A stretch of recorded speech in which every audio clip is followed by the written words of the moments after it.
연말이 가까워지면 이상하게 시간의 속도가 달라지는 것처럼 느껴집니다. 거리의 불빛은 더 밝아지고 사람들의 발걸음은 더 분주해지는데 정작 마음은 그 반대로 천천히 가라앉습니다. 해야 할 일은 여전히 많으셨는데 생각은 자꾸 멈춰서서 뒤를 돌아봅니다. 올해의 시작 아직 멀지 않은 것 같은데 벌써 끝자락에 와 있다는 사실이 낯설게 느껴집니다. 그래서 연말은 단순히 달력의 끝이 아니라 마음이 자연스럽게 정리 모드로 들어가는 시간입니다. 이 시기가 되면 우리는 무의식적으로 한 해를 펼쳐놓고 바라보게 됩니다. 잘한 일들, 버텨낸 순간들, 포기하지 않았던 날들. 분명히 해낸 것이 많습니다. 작지만 분명한 성취들이 있고 예전의 나였다면 넘지 못했을 장면들을 지나왔습니다. 그런데 이상하게도 그것들을 떠올려도 마음이 완전히 가벼워지지는 않습니다. 성취를 확인하면서도 동시에 남아있는 걱정들이 떠오르기 때문입니다. 아직 해결되지 않은 문제들, 미루어둔 선택들, 말하지 못한 감정들. 그래서 연말의 마음은 늘 복잡합니다. 우리는 감사함을 느끼면서도 불안을 함께 느낍니다. 살아있다는 사실에, 여기까지 왔다는 사실에 분명 고마움을 느끼면서도 앞으로의 시간에 대한 막연한 두려움이 따라옵니다. 기쁨과 걱정이 동시에 존재하는 이 상태는 모순처럼 보이지만 사실은 아주 인간적인 반응입니다.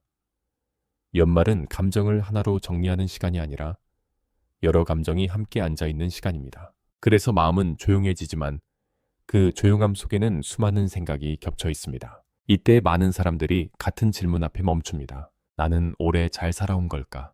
이 질문은 성적표를 매기기 위한 질문이 아닙니다. 성공했는지 실패했는지를 따지기 위한 것도 아닙니다. 그저 내가 지나온 시간을 이해하고 싶어서 묻는 질문입니다. 나는 최선을 다했는지, 나는 나를 너무 몰아붙이지는 않았는지, 나는 내게 충분히 친절했는지. 연말의 질문은 결과가 아니라 태도를 향합니다. 어른이 될수록 이 질문은 더 깊어집니다. 책임이 많아지고 선택의 무게가 커지고 한 해의 시간이 단순한 12개월이 아니라 삶의 일부로 느껴지기 때문입니다. 그래서 연말에 생각은 단순한 회고가 아니라 작은 인생 점검에 가깝습니다. 무엇을 잃었고 무엇을 얻었는지, 무엇이 남았고 무엇이 사라졌는지를 조용히 바라보는 시간입니다. 하지만 우리는 종종 이 시간을 제대로 가져보지 못합니다. 바쁘게 지나가 버리거나 괜찮은 척 덮어두거나 내 감정을 중요하지 않은 것으로 미뤄둡니다. 그래서 연말의 조용함이 불편하게 느껴지기도 합니다. 멈추면 생각이 많아지기 때문입니다. 그러나 바로 그 멈춤 속에서 우리는 처음으로 나 자신을 만나게 됩니다. 이 이야기는 평가를 위한 이야기가 아닙니다. 올해를 잘 살았는지 못 살았는지를 가르는 이야기도 아닙니다. 우리는 점수를 매기지 않을 겁니다. 대신 함께 돌아보려고 합니다. 어떤 감정이 지나갔는지, 어떤 순간이 남아있는지, 무엇이 아직 마음에 걸려있는지. 이 15개의 이야기들은 판단이 아니라 기록에 가깝습니다. 한 해를 정리하는 심리적 여정, 조용히 마음을 펼쳐보는 시간입니다. 혹시 지금 이 연말의 공기가 낯설게 무겁게 느껴진다면 그것은 이상한 일이 아닙니다. 오히려 아주 자연스러운 신호입니다. 마음이 쉬고 싶다는 신호, 이해받고 싶다는 신호, 스스로를 정리하고 싶다는 신호입니다. 우리는 그 신호를 무시하지 않고 천천히 따라가 보려 합니다. 그래서 지금부터 시작되는 이야기는 해답을 주지 않습니다. 대신 질문을 함께 바라봅니다. 나는 올해 어떤 시간을 살았는지, 무엇을 견뎌냈는지, 무엇을 놓쳤는지, 그리고 그 모든 것을 포함해서 나는 여전히 여기 있다는 사실을 조용히 확인하는 시간입니다. 연말은 끝이 아니라 이해의 시작일지도 모릅니다. 그리고 이 여정의 끝에서 우리가 발견하게 될 것은 생각보다 단순한 문장 하나일지도 모릅니다. 나는 그래도 잘 살아왔다. 성취의 목록. 우리는 생각보다 많은 걸 해냈다. 연말이 되면 사람들은 자연스럽게 부족했던 것부터 떠올립니다. 못 이룬 계획, 미루어둔 목표, 시작만 하고 끝내지 못한 일들. 이상하게도 우리의 기억은 늘 결핍적으로 먼저 향합니다. 잘한 일보다 아쉬운 일이 더 또렷하게 남습니다. 마치 한 해 전체가 실패의 목록처럼 느껴질 때도 있습니다. 하지만 잠시 멈춰서 다른 방향으로 시선을 돌려보면 전혀 다른 장면이 보이기 시작합니다. 우리는 생각보다 많은 것을 해냈습니다. 거창하지 않아도 뉴스에 나올 만한 성공이 아니어도 조용히 버텨낸 시간들 자체가 이미 성취입니다. 아침에 일어나기 싫었던 날에도 결국 일어나 하루를 시작했고, 마음이 무거운 날에도 해야 할 일을 마쳤습니다. 누군가에게는 아무 일 아닌 하루가, 나에게는 버텨야 하는 하루였던 적이 분명히 있었습니다. 그날들을 지나 여기까지 왔다는 사실 자체가 이미 하나의 기록입니다. 성취는 항상 눈에 띄는 형태로만 존재하지 않습니다. 승진, 돈, 결과, 숫자로 측정되는 성취 말고도 보이지 않는 성취들이 있습니다. 예전 같았으면 화를 냈을 상황에서 한 번 참고 넘어간 순간, 누군가에게 솔직하게 마음을 털어놓는 용기, 관계 하나를 지키기 위해 선택한 침묵. 이런 장면들은 기록되지 않지만 사람을 조금씩 단단하게 만듭니다. 어른이 될수록 우리는 이런 성취를 인정하지 않는 습관을 갖게 됩니다. 그 정도는 당연한 거라고 말하면서 스스로를 지나칩니다. 해야 할 일을 한 것뿐이라고 생각합니다. 하지만 심리학에서는 말합니다. 반복해서 버텨낸 일상은 단순한 생존이 아니라 축적된 회복력이라고요. 혹시 올해를 떠올리면서 이런 생각이 드나요? 나는 특별히 이룬 게 없는데.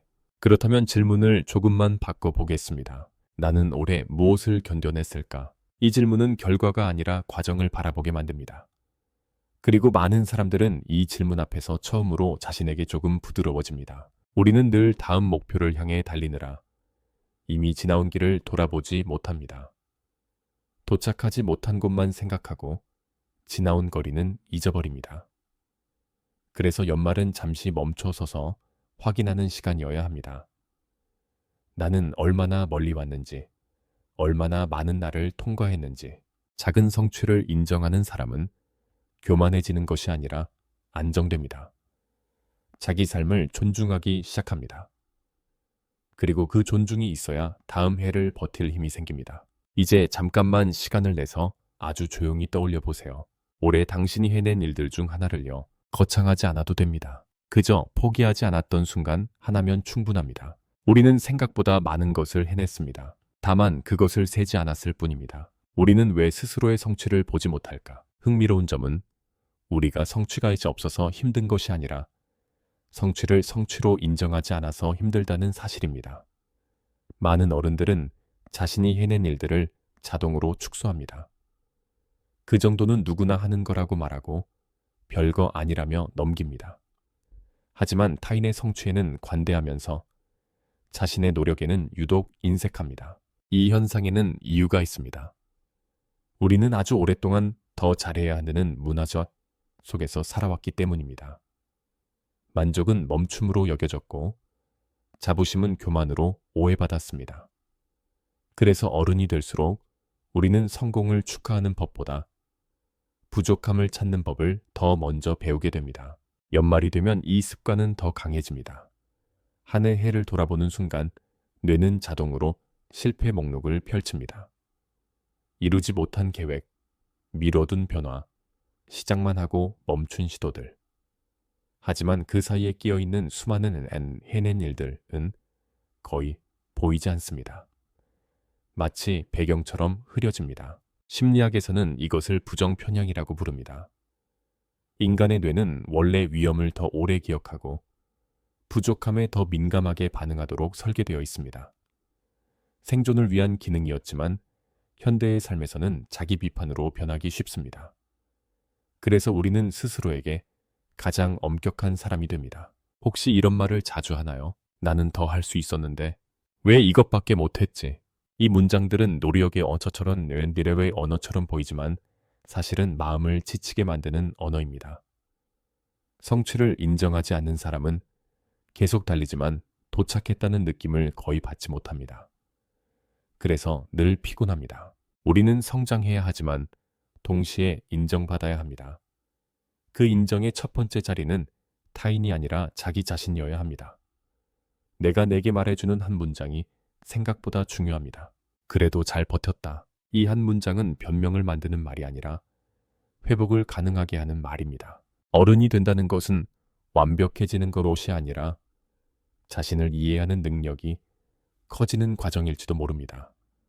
성취를 보는 눈도 그 일부입니다. 지금 잠깐만 올해의 한 장면을 떠올려 보세요. 힘들었지만 결국 넘긴 순간 하나를요. 그 순간에 당신은 분명 애쓰고 있었습니다. 그리고 그 애씀은 기록될 가치가 있습니다. 우리는 왜 자랑하지 못하도록 길들여졌을까? 어릴 때 우리는 이런 말을 자주 들으며 자랐습니다. 너무 티내지 마라. 겸손해야 한다. 자랑은 보기 좋지 않다. 이 문장들은 예의와 배려를 가르치기 위한 말이었지만 많은 사람들에게는 다른 방식으로 남았습니다. 스스로를 드러내는 것 자체가 조심스러운 일이 되었고 잘한 일을 인정하는 순간 괜히 불편해졌습니다. 그래서 어른이 되면 우리는 성공보다 겸손을 먼저 선택합니다. 문제는 그 겸손이 점점 자기 부정으로 변한다는 점입니다. 우리는 스스로에게 이렇게 말하기 시작합니다. 이 정도는 아무것도 아니다. 다른 사람은 더 잘한다. 나는 아직 멀었다. 이 문장들은 겸손처럼 들리지만 사실은 자기 마음을 깎아내리는 습관입니다. 그리고 이 습관은 시간이 지날수록 단단해집니다. 잘한 일을 말하지 않는 것이 아니라 아예 잘했다고 느끼지 못하는 단계까지 갑니다. 심리학에서는 이것을 내면화된 기준이라고 설명합니다. 타인의 기대와 사회의 기준이 너무 오래 반복되면 그것이 내 목소리처럼 들리기 시작합니다. 그래서 스스로를 바라볼 때도 외부의 눈으로 평가하게 됩니다. 충분히 애썼는지가 아니라 충분히 뛰어났는지를 묻습니다. 하지만 삶은 경쟁표가 아닙니다. 우리는 남의 기준으로 한 해를 살지 않았습니다. 각자의 조건과 상황 속에서 그날 가능한 만큼을 해냈습니다. 어떤 날은 많이 했고 어떤 날은 겨우 버텼습니다. 그런데 그 겨우 버틴 날들도 사실은 중요한 기록입니다. 혹시 이런 생각이 드나요? 나는 그냥 평범하게 산 것뿐인데 그 평범함이 얼마나 어려운 일인지 우리는 자주 있습니다. 꾸준히 출근하고 가족을 챙기고 관계를 유지하고 무너지지 않고 하루를 넘기는 일. 이것들은 뉴스가 되지 않지만 인생을 지탱하는 가장 큰 구조입니다. 자랑이라는 것은 과장이 아니라 인정입니다. 내가 해낸 시간을 부정하지 않는 태도입니다. 연말은 그 인정을 연습하는 시간일지도 모릅니다. 남에게 보여주기 위한 자랑이 아니라 내게 들려주는 기록입니다. 나는 이만큼 살았다. 나는 이만큼 버텼다. 나는 여기까지 왔다. 이 문장을 말할 수 있을 때 사람은 비로소 자신의 시간과 화해하기 시작합니다. 이제 성취를 기록하는 시간. 연말에 필요한 것은 거창한 계획이 아니라 조용한 기록입니다. 우리는 늘 앞으로 무엇을 할지에 대해서 이야기하지만 이미 지나온 시간에 대해서는 거의 적지 않습니다. 그래서 기억은 흐려지고 노력은 사라진 것처럼 느껴집니다. 성취를 인정한다는 것은 큰 선언이 아닙니다. 아주 작은 문장을 남기는 일에 가깝습니다. 내가 오래 해낸 일들을 눈으로 확인할 수 있게 만드는 것. 그것만으로도 마음의 온도가 달라집니다. 지금 종이 한 장이 있다면 혹은 휴대폰 메모라도 괜찮습니다. 잠시 멈춰서 오래 해낸 일들을 적어보세요. 10가지면 충분합니다. 거창할 필요는 없습니다. 끝까지 버틴 일 하나, 포기하지 않은 관계 하나, 아프면서도 지나온 시간 하나, 누군가를 지켜준 순간 하나, 울지 않고 넘긴 하루 하나. 이 목록은 남에게 보여주기 위한 것이 아닙니다. 당신의 시간에게 보내는 증거입니다. 나는 이만큼 살아냈다고 말해주는 기록입니다. 많은 사람들은 이 작업을 하면서 처음에는 멈춥니다. 떠오르는 것이 없다고 느끼기 때문입니다. 하지만 조금만 기다리면 기억은 천천히 올라옵니다. 잊고 있었던 장면들이 하나씩 떠오릅니다. 그 순간 사람들은 종종 놀랍니다. 생각보다 많네. 그 깨달음은 작은 위로가 됩니다. 우리는 늘 부족함을 세느라 해낸 것을 세지 않았을 뿐입니다. 심리학에서는 기록이 치유의 시작이라고 말합니다. 감정과 경험을 언어로 정리하는 순간, 그것은 막연한 불안이 아니라 이해 가능한 이야기로 바뀝니다. 성취의 목록을 쓰는 일은 자기 위로가 아니라 자기 인식에 가깝습니다. 그리고 이 인식이 있어야 다음 질문으로 넘어갈 수 있습니다. 나는 무엇을 더 원하고 있는지, 나는 무엇을 놓치고 있는지, 성취를 인정하는 사람만이 다음 방향을 선택할 수 있습니다. 자신을 부정하는 상태에서는 어떤 목표도 위로가 되지 않습니다. 그래서 이 연말의 작업은 단순합니다. 판단하지 않고 기록하기, 비교하지 않고 바라보기. 우리는 생각보다 많은 것을 해냈습니다. 그리고 이제 그 사실을 조용히 인정하는 시간입니다. 다음 이야기에서는 성취와 함께 남아있는 감정들, 아직 해결되지 않은 걱정과 불안을 들여다보려 합니다. 한 해 해를 돌아보는 일은 밝은 면만 보는 작업이 아니기 때문입니다. 우리는 남아있는 마음까지 함께 바라볼 겁니다. 남아있는 걱정, 끝나지 않은 마음들. 연말이 되면 우리는 성취를 돌아보는 동시에 자연스럽게 남아있는 걱정들을 함께 떠올리게 됩니다. 기쁨과 안도감만으로 한 해를 정리하는 사람은 거의 없습니다. 오히려 많은 사람들의 마음에는 여전히 풀리지 않은 차리읒은 매듭들이 남아있습니다. 해결되지 않은 문제들, 미루어둔 선택들, 아직 끝나지 않은 불안들. 그래서 연말의 회고는 늘 따뜻함과 무거움이 동시에 존재합니다. 걱정은 사라지지 않고 형태를 바꿉니다. 어떤 문제는 해결됐지만 다른 걱정이 그 자리를 대신 채웁니다. 돈에 대한 불안, 건강에 대한 염려, 가족에 대한 책임감. 나이가 들수록 걱정은 줄어드는 것이 아니라 더 현실적인 얼굴을 갖게 됩니다. 그래서 어른의 걱정은 크지 않아 보여도 깊습니다. 특히 중년 이후의 걱정은 개인의 문제가 아니라 연결된 문제입니다. 내 삶만이 아니라 가족의 삶이 함께 얽혀 있습니다. 자식의 미래, 부모의 건강, 나 자신의 체력, 앞으로의 안정. 걱정은 혼자에게만 머물지 않고 주변으로 확장됩니다. 그래서 더 쉽게 내려놓기 어렵습니다. 흥미로운 점은 걱정이 많을수록 사람들은 더 조용해진다는 사실입니다. 불안을 말로 꺼내는 대신 속으로 계산하고 정리하고 대비합니다. 겉으로는 평온해 보이지만 머릿속은 늘 움직이고 있습니다. 이것이 어른의 걱정 방식입니다. 혹시 이런 생각을 자주 하나요? 괜찮아질까? 이 질문에는 구체적인 대상이 없습니다. 돈일 수도 있고, 건강일 수도 있고, 관계일 수도 있습니다. 하지만 공통된 감정은 하나입니다. 미래가 완전히 보이지 않는다는 감각. 연말은 이 감정을 더 또렷하게 만듭니다.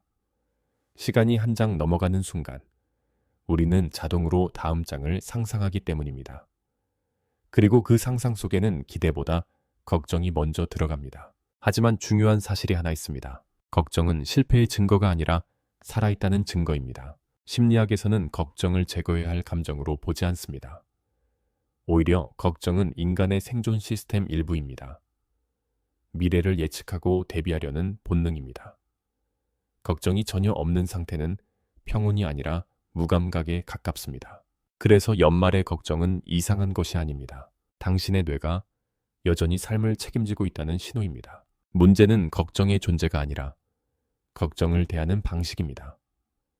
우리는 걱정을 없애려고 애쓰지만 사실 필요한 것은 없애는 것이 아니라 이해하는 일입니다. 이 걱정은 어디서 오는지, 무엇을 지키려는 감정인지, 무엇이 두려운지, 이 질문을 조용히 바라보는 순간 걱정은 조금 다른 얼굴을 보여줍니다. 연말의 작업은 걱정을 없애는 것이 아니라 걱정과 앉아있는 법을 배우는 시간일지도 모릅니다. 어른의 걱정은 왜 더 무거워지는가? 어릴 때의 걱정은 비교적 단순했습니다. 시험, 친구, 당장의 선택. 시간이 지나면 사라질 문제들이 대부분이었습니다. 하지만 어른의 걱정은 시간과 함께 사라지지 않습니다. 오히려 시간이 더해질수록 층이 생깁니다. 책임이라는 무게가 얹히기 때문입니다. 중년 이후의 걱정은 선택의 문제가 아니라 유지의 문제에 가깝습니다. 지금의 삶을 어떻게 지킬 것인가? 무너지지 않게 버틸 수 있을 것인가? 가족을 안전하게 데려갈 수 있을 것인가? 이 질문들은 단순한 불안이 아니라 책임감에서 나옵니다. 그래서 더 쉽게 털어내지 못합니다. 특히 돈에 대한 걱정은 많은 어른들의 마음 깊숙이 자리 잡고 있습니다. 충분한지, 부족하지는 않을지, 예상치 못한 일이 생기면 버틸 수 있을지. 돈은 단순한 숫자가 아니라 안전의 상징이기 때문에 이 불안은 현실보다 더 크게 느껴질 때가 많습니다. 건강 역시 마찬가지입니다. 예전에는 회복되던 몸이 이제는 회복 속도를 늦추기 시작합니다. 작은 통증 하나도 의미를 갖게 됩니다. 병원이라는 단어가 예전보다 가까워집니다. 건강에 대한 걱정은 죽음에 대한 두려움이라기보다 기능을 잃는 것에 대한 불안에 가깝습니다. 내가 하던 역할을 계속할 수 있을까 하는 질문입니다. 그리고 가족, 어른의 걱정 중 가장 깊은 층입니다. 자식이 잘 살아갈 수 있을지, 부모가 버틸 수 있을지, 관계가 유지될 수 있을지. 이 걱정은 해결보다 기도를 닮아 있습니다. 손에 쥘 수 없는 영역이기 때문에 더 오래 남습니다. 혹시 이런 느낌이 드나요? 나는 계속 긴장 상태인 것 같다. 많은 어른들이 이 감각을 가지고 살아갑니다. 특별한 사건이 없어도 마음 한쪽이 늘 대비 태세에 있습니다. 이것은 약함이 아니라 책임을 오래 짊어진 사람의 신경 상태에 가깝습니다. 심리학에서는 이를 지속적 경계 상태라고 설명합니다. 위험이 실제로 존재하지 않아도 뇌가 계속 준비 자세를 유지하는 상태입니다. 가족과 삶을 지키려는 마음이 강할수록 이 상태는 쉽게 풀리지 않습니다. 하지만 중요한 것은 이 긴장이 당신을 망가뜨리기 위한 것이 아니라 보호하기 위한 시스템이라는 점입니다. 뇌는 당신을 무너뜨리려는 것이 아니라 지키려는 중입니다. 그래서 걱정은 적이 아니라 경보에 가깝습니다. 연말의 작업은 이 경보를 끄는 것이 아니라 소리를 낮추는 일입니다. 완전히 없앨 수는 없지만 이해할 수는 있습니다. 나는 왜 이렇게 걱정이 많은지, 무엇을 지키려는 마음인지. 이 질문은 자기 비난이 아니라 자기 이해의 시작입니다. 우리는 왜 내년을 먼저 두려워할까? 연말이 되면 사람들은 자연스럽게 다음 해를 떠올립니다. 아직 오지 않은 시간인데도 우리는 이미 그 안을 걸어보고 있는 것처럼 느낍니다. 그리고 이상하게도 기대보다 걱정이 먼저 들어갑니다. 더 나아질까가 아니라 더 힘들어지지는 않을까를 먼저 묻습니다. 이 반응은 비관이 아니라 구조에 가깝습니다. 인간의 뇌는 원래 희망보다 위험을 먼저 스캔하도록 설계되어 있습니다. 미래를 낙관하는 것보다 대비하는 것이 생존에 유리했기 때문입니다. 그래서 어른의 마음은 자동으로 최악의 경우를 계산합니다. 준비하기 위해서입니다. 중년 이후 이 계산은 더 정교해집니다. 경험이 쌓였기 때문입니다. 우리는 이미 알고 있습니다. 삶은 예측대로 흘러가지 않는다는 사실을. 계획은 언제든 틀어질 수 있고, 건강은 갑자기 흔들릴 수 있고, 관계는 생각보다 쉽게 변할 수 있다는 것을. 이 지식은 지혜이기도 하지만 동시에 불안을 키우는 재료가 되기도 합니다. 혹시 이런 생각이 스친 적 있나요? 내년은 버틸 수 있을까? 이 질문에는 비관보다 피로가 담겨 있습니다. 더 잘 살고 싶다는 욕망이 아니라 무너지지 않고 지나가고 싶다는 바람입니다. 그래서 연말의 걱정은 야망보다 안정에 가깝습니다. 하지만 여기서 중요한 사실이 하나 있습니다. 걱정은 미래를 예측하지 않습니다. 걱정은 단지 가능성을 확대할 뿐입니다. 우리는 걱정을 현실처럼 느끼지만 사실 그것은 아직 일어나지 않은 상상입니다. 뇌가 시뮬레이션을 돌리고 있을 뿐입니다. 그리고 이 시뮬레이션은 보호 기능입니다. 실패를 막기 위해서가 아니라 대비를 준비하기 위해 존재합니다. 심리학에서는 이것을 예측 불안이라고 부릅니다. 아직 오지 않은 시간을 먼저 살아보는 현상입니다. 이 상태가 길어지면 피로가 쌓이지만 완전히 없는 사람도 존재하지 않습니다. 오히려 걱정이 전혀 없는 상태가 더 비정상에 가깝습니다. 그래서 연말의 질문은 이렇게 바뀔 수 있습니다.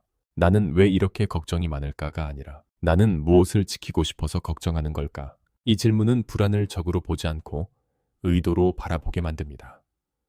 걱정은 늘 지키려는 대상이 있습니다. 가족일 수도 있고, 안정일 수도 있고, 존엄일 수도 있습니다.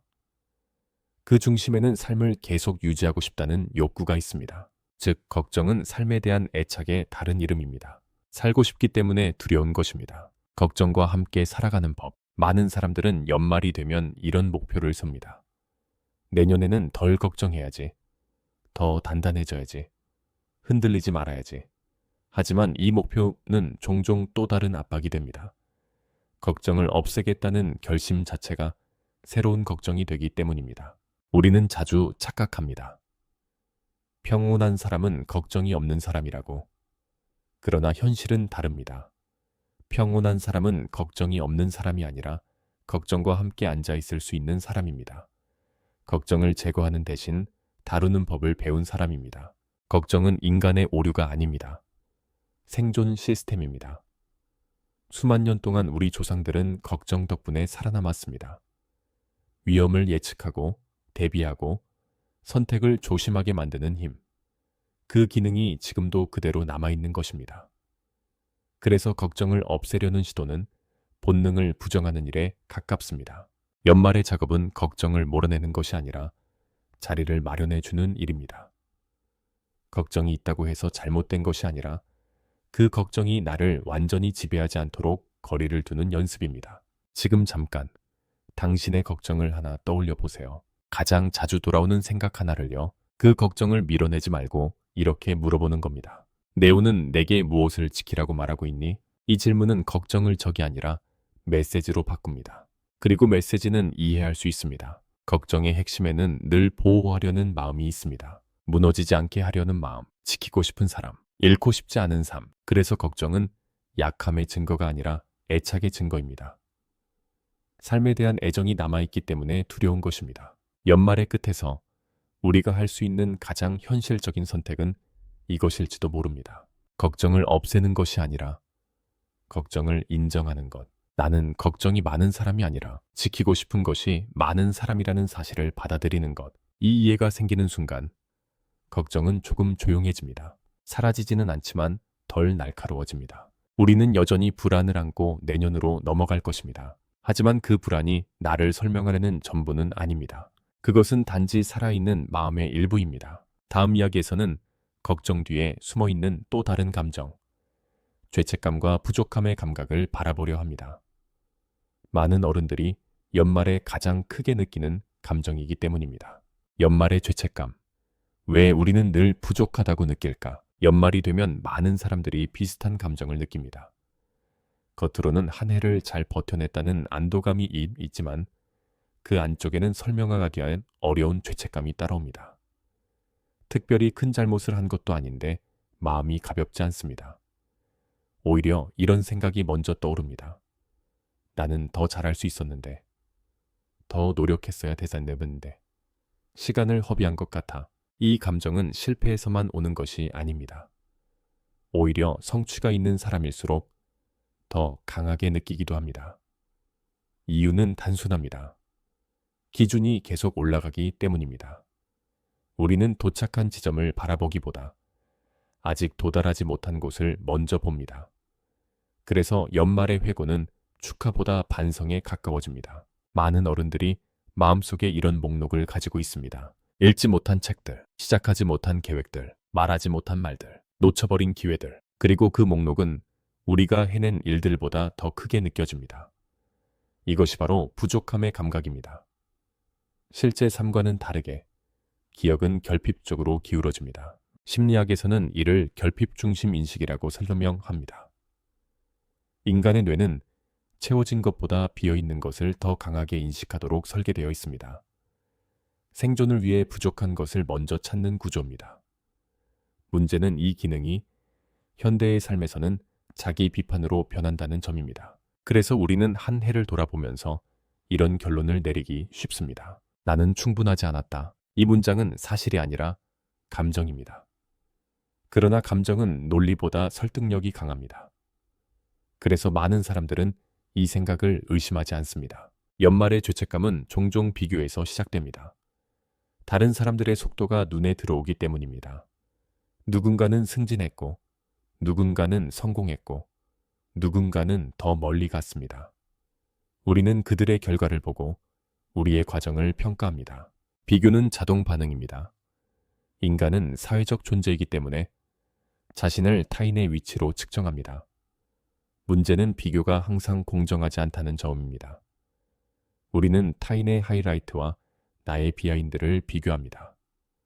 그 결과는 항상 불리합니다.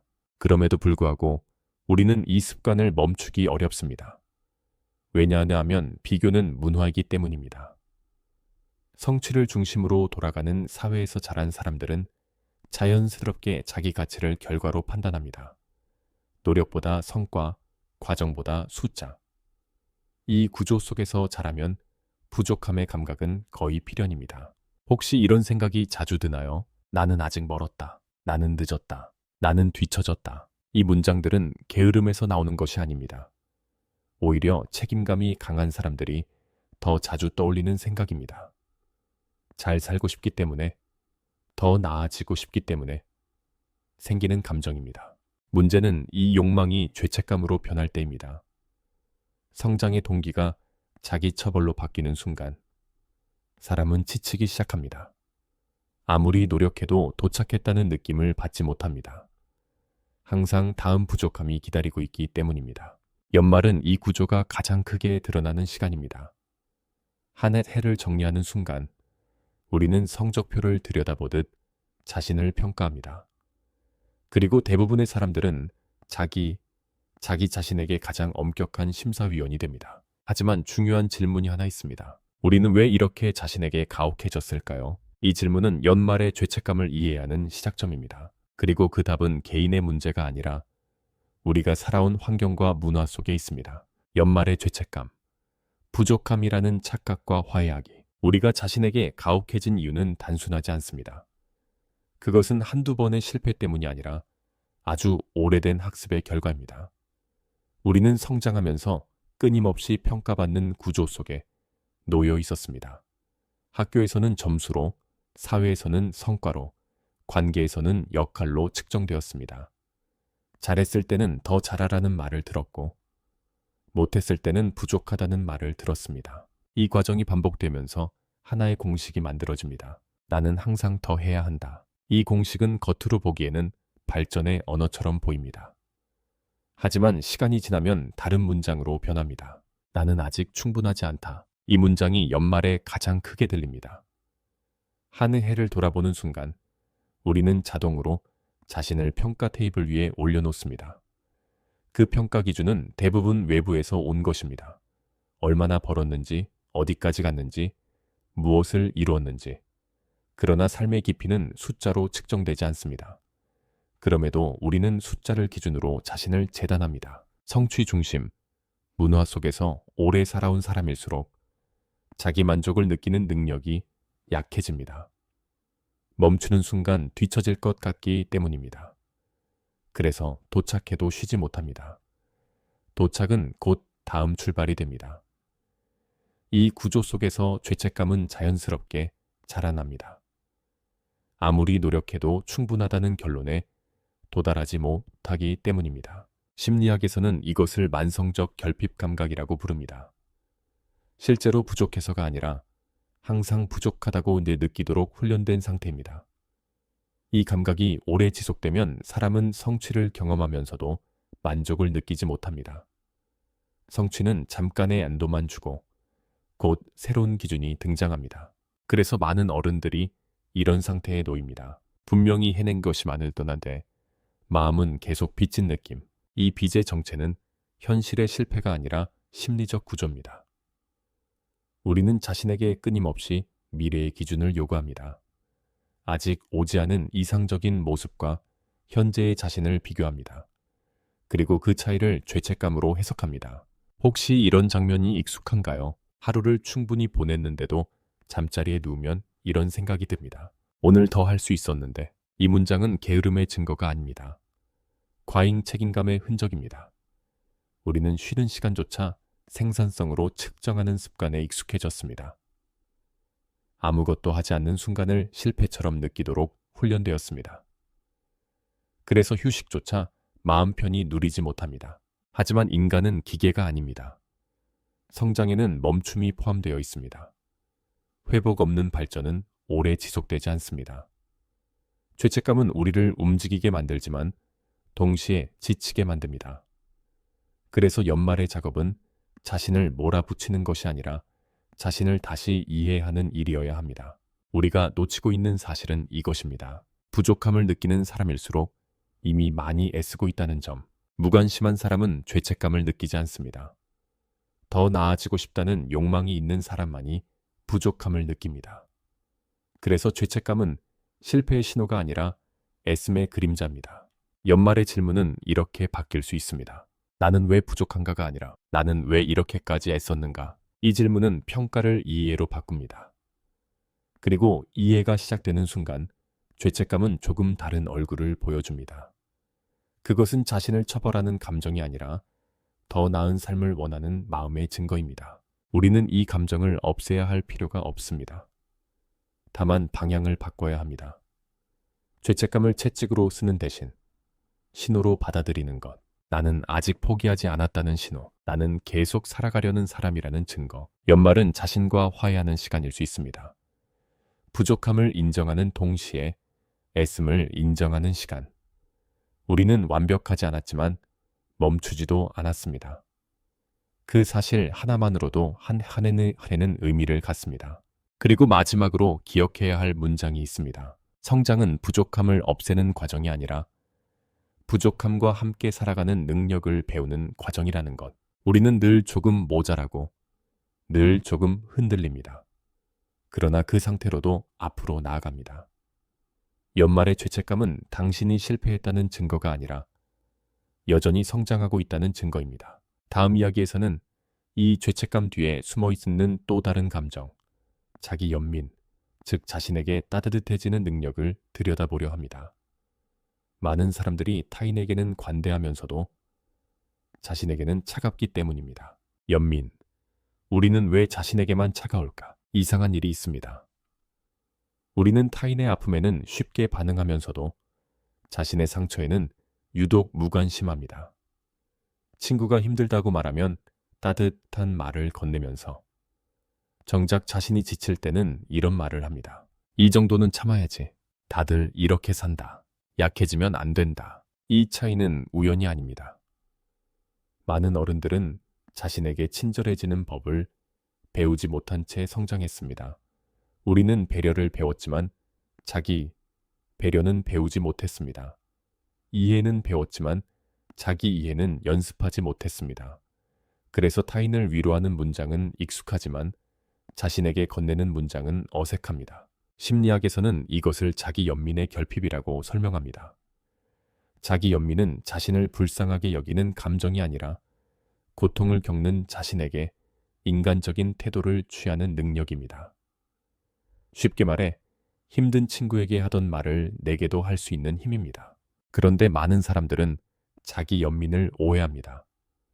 자신에게 따뜻해지면 나태해질 것이라고 믿습니다. 스스로를 엄격하게 몰아붙여야만 성장할 수 있다고 생각합니다. 그래서 실패했을 때는 위로보다 처벌을 선택합니다.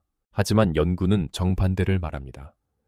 자기 연민이 높은 사람일수록 회복력이 강합니다. 실패 후 더 빨리 일어납니다. 자신을 공격하는 사람은 한 번의 실패에 오래 머물지만 자신을 이해하는 사람은 다시 움직일 수 있습니다. 연말은 이 차이가 가장 크게 드러나는 시간입니다.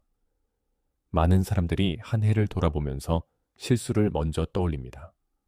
놓친 기회, 잘못한 선택, 말하지 못한 순간들, 그리고 그 장면을 다시 재생하면서 자신을 심판합니다. 혹시 이런 말을 속으로 반복하나요? 그때 왜 그랬을까? 이 질문은 후회처럼 보이지만 사실은 자기 처벌에 가깝습니다.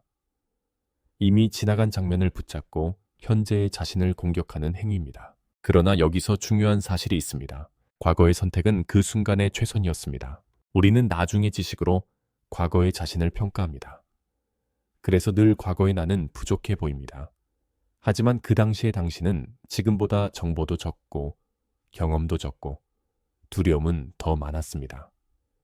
그 조건 속에서 선택한 것입니다. 자기 연민은 이 사실을 인정하는 태도입니다. 나는 틀릴 수 있었고, 그래도 그때의 나는 살아남으려 했다는 이해. 자기 연민은 변명을 만드는 기술이 아닙니다. 현실을 더 정확하게 보는 능력입니다. 우리는 완벽한 상태에서 선택하지 않습니다. 늘 불완전한 상태에서 결정합니다. 연말에 필요한 것은 반성이 아니라 균형입니다. 잘못을 보되 그 안에 애씀도 함께 보는 시선. 타인의 실수를 이해할 수 있다면 자신의 실수도 이해할 수 있어야 합니다. 인간이라는 조건은 동일하기 때문입니다. 지금 잠깐 떠올려 보세요. 올해 가장 후회되는 장면 하나를요. 그 장면 속에 당신은 완벽하지 않았지만 분명 애쓰고 있었습니다. 그리고 그 애씀은 비난보다 이해를 받을 자격이 있습니다. 자기 연민. 뇌에게 말을 건네는 연습. 자기 연민이라는 개념은 한국 심리학에서도 점점 중요한 주제로 다뤄지고 있습니다. 자기 연민은 자신을 불쌍히 여기는 태도가 아니라 고통을 겪는 자신을 인간으로 대하는 능력입니다. 실패했을 때 자신을 부수는 대신 붙잡아주는 태도. 흔들릴 때 괜찮다고 말해줄 수 있는 내면의 목소리입니다. 많은 사람들은 이 목소리를 거의 사용하지 않습니다. 대신 머릿속에는 다른 아자바가 크게 울립니다. 왜 또 그랬어? 정신 좀 차려. 이래서 안 되는 거야. 이 문장들은 익숙합니다. 어쩌면 성장 과정에서 반복해서 들었던 말들이 내면의 언어로 남았는지도 모릅니다. 시간이 지나면서 우리는 그 목소리를 자기 목소리라고 믿게 됩니다. 그래서 스스로에게 가장 가혹한 심판자가 됩니다. 자기 연민은 이 언어를 바꾸는 연습입니다. 현실을 부정하는 것이 아니라 말의 온도를 바꾸는 일입니다. 예를 들어 실패한 날에 이렇게 말하는 겁니다. 오늘은 힘들었구나. 그래도 여기까지 왔네. 다시 해볼 수 있어. 이 문장들은 문제를 숨기지 않습니다. 대신 문제를 안고 있는 사람을 보호합니다. 심리학에서는 이 태도가 스트레스 회복을 빠르게 만든다고 설명합니다. 뇌가 위협 상태에서 벗어나기 때문입니다. 자기 공격은 뇌를 계속 긴장시키지만 자기 연민은 안정 신호를 보냅니다. 안정된 뇌만이 다시 생각하고 움직일 수 있습니다. 그래서 자기 연민은 약함이 아니라 회복의 기술입니다. 많은 어른들이 묻습니다. 그럼 나 자신을 너무 봐주게 되는 것 아닐까? 흥미롭게도 연구는 반대의 결과를 보여줍니다. 자신에게 친절한 사람일수록 책임감이 높습니다. 실패를 인정하고 다시 시도할 수 있기 때문입니다. 자신을 공격하는 사람은 실패를 숨기려 하지만 자신을 이해하는 사람은 실패를 배움으로 바꿉니다. 연말은 이 연습을 시작하기 좋은 시간입니다. 우리는 한 해를 돌아보면서 실수와 부족함을 많이 떠올립니다. 그 순간마다 이렇게 질문해 볼 수 있습니다. 만약 이 이야기를 친구가 했다면 나는 뭐라고 말했을까? 대부분의 사람들은 친구에게 훨씬 부드러운 말을 건넵니다. 그 문장을 그대로 자신에게 돌려주는 것이 자기 연민의 시작입니다. 이 연습은 거창하지 않습니다. 혼잣말을 바꾸는 일입니다. 실패했을 때 나는 왜 이 모양이야 대신 나는 지금 힘들구나 라고 말하는 것. 이 작은 차이가 마음의 방향을 바꿉니다. 심리학에서는 이것을 자기 대화, 재구성이라고 부릅니다. 우리가 스스로에게 쓰는 언어가 감정 구조를 바꾸기 때문입니다. 언어는 단순한 표현이 아니라 뇌가 현실을 해석하는 틀입니다. 연말에 할 수 있는 간단한 연습이 하나 있습니다. 조용한 시간에 종이를 꺼내 이렇게 적는 겁니다. 올해의 내게. 그리고 그 아래에 편지를 쓰는 겁니다. 비난이 아니라 이해의 문장으로 수고했다고, 쉽지 않았다고, 그래도 버텼다고. 처음에는 어색할 수 있습니다. 많은 사람들은 이 작업에서 눈물이 납니다.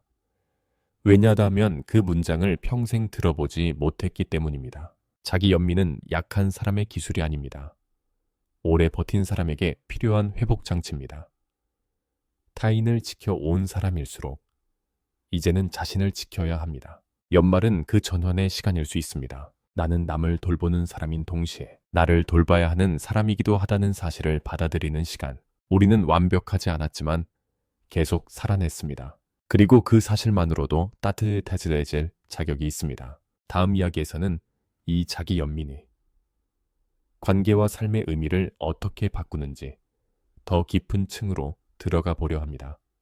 연말의 정리는 결국 방향의 이야기이기 때문입니다. 관계 정리. 올해 내가 잃은 사람, 남은 사람. 연말이 되면 사람들은 시간을 돌아보는 동시에 관계를 떠올립니다. 한 해 한 해를 기억하는 방식은 사건보다 사람의 얼굴에 가깝습니다.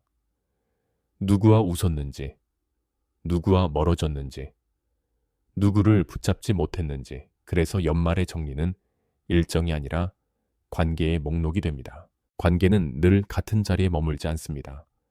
어떤 사람은 자연스럽게 멀어지고 어떤 사람은 예상치 못하게 가까워집니다. 이유가 분명하지 않은 거리도 있고 말 한마디에서 시작된 오해도 있습니다. 그리고 시간이 지나면서 우리는 깨닫습니다. 관계는 의지로만 유지되는 구조가 아니라 흐름이라는 사실을. 많은 어른들이 연말에 이런 감정을 느낍니다. 나는 사람을 잃었다. 이 문장은 슬픔을 담고 있지만 동시에 성장의 흔적이기도 합니다. 관계가 변했다는 것은 삶이 움직였다는 뜻입니다. 우리는 같은 자리에 머물지 않았고 서로 다른 방향으로 걸어왔습니다. 그래서 어떤 관계는 자연스럽게 놓이게 됩니다. 문제는 우리가 이 변화를 실패로 해석한다는 점입니다. 멀어진 관계를 보면 먼저 자신을 탓합니다. 내가 더 잘했어야 했을까? 내가 놓친 건 아닐까? 하지만 모든 관계가 끝나는 이유가 잘못 때문은 아닙니다. 때로는 시간이 역할을 다했기 때문입니다. 심리학에서는 관계의 종료를 자연 소멸이라고 부릅니다. 갈등이나 배신이 없어도 서로의 삶이 다른 속도로 흘러갈 때 생기는 현상입니다. 이 과정은 실패가 아니라 이동에 가깝습니다. 관계를 붙잡지 못했다고 해서 하다해서 그 시간이 무의미해지는 것은 아닙니다.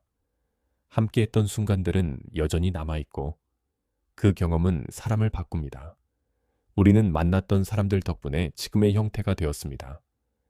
그래서 떠난 관계도 일부는 우리 안에 남아있습니다. 혹시 올해 멀어진 사람이 떠오르나요? 그 이름을 생각하는 것만으로 마음이 조용해지는 사람. 그 감정은 약함이 아니라 애도의 형태입니다. 관계가 끝났다는 사실을 인정하는 과정입니다. 우리는 사람을 잃을 때마다 조금씩 변합니다. 그리고 그 변화가 곧 성장입니다. 중요한 것은 떠난 사람의 숫자가 아니라 남아있는 사람의 깊이입니다. 연말이 되면 또렷해지는 사실이 하나 있습니다. 결국 곁에 남는 사람은 많지 않다는 것. 하지만 그 소수의 관계가 삶의 중심이 됩니다. 관계의 가치는 수가 아니라 밀도입니다. 많은 연결보다 깊은 연결 하나가 더 오래 남습니다. 그래서 연말의 관계 정리는 이렇게 바뀔 수 있습니다. 누가 떠났는지가 아니라 누가 여전히 곁에 있는지 바라보는 시간. 남아있는 사람들은 우연히 남은 것이 아닙니다. 함께 버틴 시간의 결과입니다. 서로의 약함을 보았고 실수를 지나왔고 그럼에도 자리를 지킨 관계들입니다. 이런 관계는 노력의 증거입니다. 우리는 종종 떠난 사람에게 시선을 오래 둡니다. 하지만 삶을 지탱하는 힘은 남아있는 사람에게서 나옵니다. 그 사실을 인정하는 순간 관계에 대한 시선이 달라집니다. 잃은 것보다 남은 것이 더 또렷해집니다. 연말은 관계를 계산하는 시간이 아니라 관계를 이해하는 시간입니다. 모든 인연이 영원할 필요는 없습니다. 어떤 사람은 지나가기 위해 만나고 어떤 사람은 머물기 위해 옵니다. 중요한 것은 그 흐름 속에서 우리가 무엇을 배웠는가 합니다. 놓아준 관계는 실패가 아닙니다. 그 관계가 역할을 다했음을 인정한 용기입니다. 그리고 남아있는 사람들은 선택입니다. 서로를 계속 선택한 결과입니다. 한 해의 끝에서 우리가 할 수 있는 가장 따뜻한 정리는 이것일지도 모릅니다. 떠난 사람을 원망하지 않고 남은 사람에게 감사하는 일. 그 균형 속에서 관계는 상처가 아니라 기록이 됩니다. 다음 이야기에서는 시간의 감각, 나이가 보이기 시작하는 순간의 심리를 들여다보려 합니다. 연말이 깊어질수록 사람들은 관계만큼이나 시간을 느끼기 때문입니다. 나이 든다는 감각, 시간이 보이기 시작할 때 어느 순간부터 시간이 다르게 느껴지기 시작합니다. 예전에는 1년이 길게 느껴졌는데 이제는 눈을 한번 감았다 뜨면 계절이 바뀌어 있습니다. 달력이 빠르게 넘어가고 연말이 생각보다 자주 찾아옵니다. 이 변화는 단순한 착각이 아니라 감각의 이동입니다. 나이가 들수록 사람은 시간을 숫자가 아니라 체감으로 인식하기 시작합니다. 중년이 되면 많은 사람들이 같은 말을 합니다. 시간이 너무 빠르다. 이 문장에는 단순한 속도의 문제가 아니라 삶의 압축감이 담겨 있습니다. 해야 할 일은 많고 책임은 늘어나고 선택의 여지는 줄어든 느낌. 그래서 하루는 짧고 1년은 더 짧습니다. 우리는 바쁘게 움직였는데 돌아보면 기억에 남는 장면이 많지 않다고 느낍니다. 이 감각이 반복되면 사람은 묻기 시작합니다. 나는 지금 제대로 살고 있는 걸까? 시간이 빨라질수록 이 질문은 더 커집니다. 왜냐라 하면 속도가 빠른 만큼 후회의 가능성도 함께 커지기 때문입니다. 놓치고 있는 것은 없는지, 지금 선택이 맞는지, 나중에 돌아봤을 때 아쉬워하지 않을지.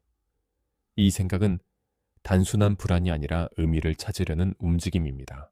중년의 시간 감각에는 특별한 특징이 있습니다. 과거가 가까워지고 미래가 현실로 느껴진다는 점입니다. 젊었을 때는 미래가 멀리 있었지만 이제는 미래가 구체적인 얼굴을 가집니다. 건강, 은퇴, 가족, 삶의 방향. 시간은 추상이 아니라 계획이 됩니다. 그래서 사람들은 처음으로 시간을 계산하기 시작합니다. 내게 남은 시간은 얼마나 될까? 이 질문은 두려움처럼 들리지만 사실은 자각에 가깝습니다. 삶이 무한하지 않다는 사실을 받아들이는 과정입니다. 그리고 이 자각은 많은 사람들에게 혼란을 줍니다. 우리는 늘 시간이 충분하다고 믿으며 살아왔기 때문입니다. 심리학에서는 이 시기를 경계인식 단계라고 부르기도 합니다. 삶의 한가운데에서 처음으로 끝을 인식하는 시기입니다.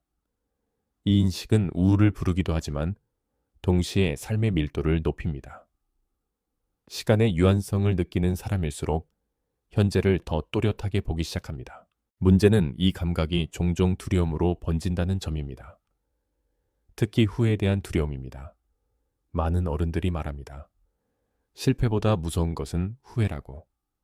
하지 않은 선택, 시도하지 않은 길, 말하지 못한 감정. 연말은 이 장면들을 불러냅니다. 혹시 이런 생각이 스치나요? 나는 너무 늦은 건 아닐까? 이 질문은 나이보다 방향에 대한 질문입니다. 지금의 삶이 맞는지, 아직 바꿀 수 있는지, 남은 시간이 충분한지 묻는 마음입니다. 이것은 약함이 아니라 깨어있음의 신호입니다. 의미를 찾으려는 사람만이 이 질문을 합니다. 중년의 위기는 실패의 징후가 아닙니다. 심리학에서는 이를 정체성 재점검 단계라고 설명합니다. 삶의 중간에서 방향을 다시 묻는 과정입니다. 이 과정은 흔들림처럼 보이지만 사실은 성장의 일부입니다. 우리는 나이가 들면서 처음으로 깨닫습니다. 속도보다 방향이 중요하다는 사실을. 시간이 빠르다고 느끼는 순간은 삶을 다시 조정하라는 신호일지도 모릅니다. 더 많이가 아니라 더 맞게 살라는 요청. 이 감각은 두려움이 아니라 안내입니다. 중년은 끝을 향해 가는 시기가 아니라 의미를 선택하는 시기입니다. 우리는 이제 묻습니다. 얼마나 오래 살 것인가가 아니라 어떻게 살 것인가를. 그리고 그 질문이 시작되는 순간 삶은 깊어집니다. 후회, 의미, 그리고 중년의 조용한 위기. 시간이 보이기 시작하면 자연스럽게 따라오는 감정이 있습니다. 후회에 대한 감각입니다. 많은 사람들이 이 시기에 처음으로 과거를 다른 눈으로 바라봅니다. 그때 왜 그렇게 선택했을까? 다른 길이 있었던 건 아닐까? 더 용기 냈다면 삶이 달라졌을까? 이런 생각은 단순한 회상이 아니라 현재의 자리를 이해하려는 시도입니다. 후회는 약한 감정처럼 보이지만 사실은 복잡한 구조를 가지고 있습니다. 심리학에서는 후회를 가치인식의 부산물로 설명합니다. 우리가 중요하게 여기는 것이 분명할수록 그와 관련된 선택에 더 민감해집니다. 다시 말해, 후회가 있다는 것은 삶에 대해 여전히 관심이 있다는 뜻입니다. 무관심한 사람은 후회하지 않습니다. 중년의 후회는 특히 조용합니다. 겉으로 드러내지 않고 안쪽에서 오래 머뭅니다. 왜냐하나 하면 어른은 쉽게 흔들리는 모습을 보여주지 않으려 하기 때문입니다. 하지만 마음속에서는 계속 질문이 움직입니다. 나는 내 시간을 제대로 썼는가? 이 질문은 결국 의미로 이어집니다. 삶의 의미를 묻기 시작하는 순간, 사람은 단순한 생존 단계를 넘어섭니다. 이제 중요한 것은 얼마나 많이 가졌는지가 아니라 무엇을 위해 살고 있는지입니다. 많은 어른들이 이 시기에 말합니다. 나는 지금 뭘 위해 이렇게 사는 걸까? 이 문장은 절망의 언어가 아니라 전환의 언어입니다. 의미를 찾으려는 움직임입니다. 심리학에서는 이것을 실존적 점검이라고 부릅니다. 삶의 구조를 다시 바라보는 단계입니다.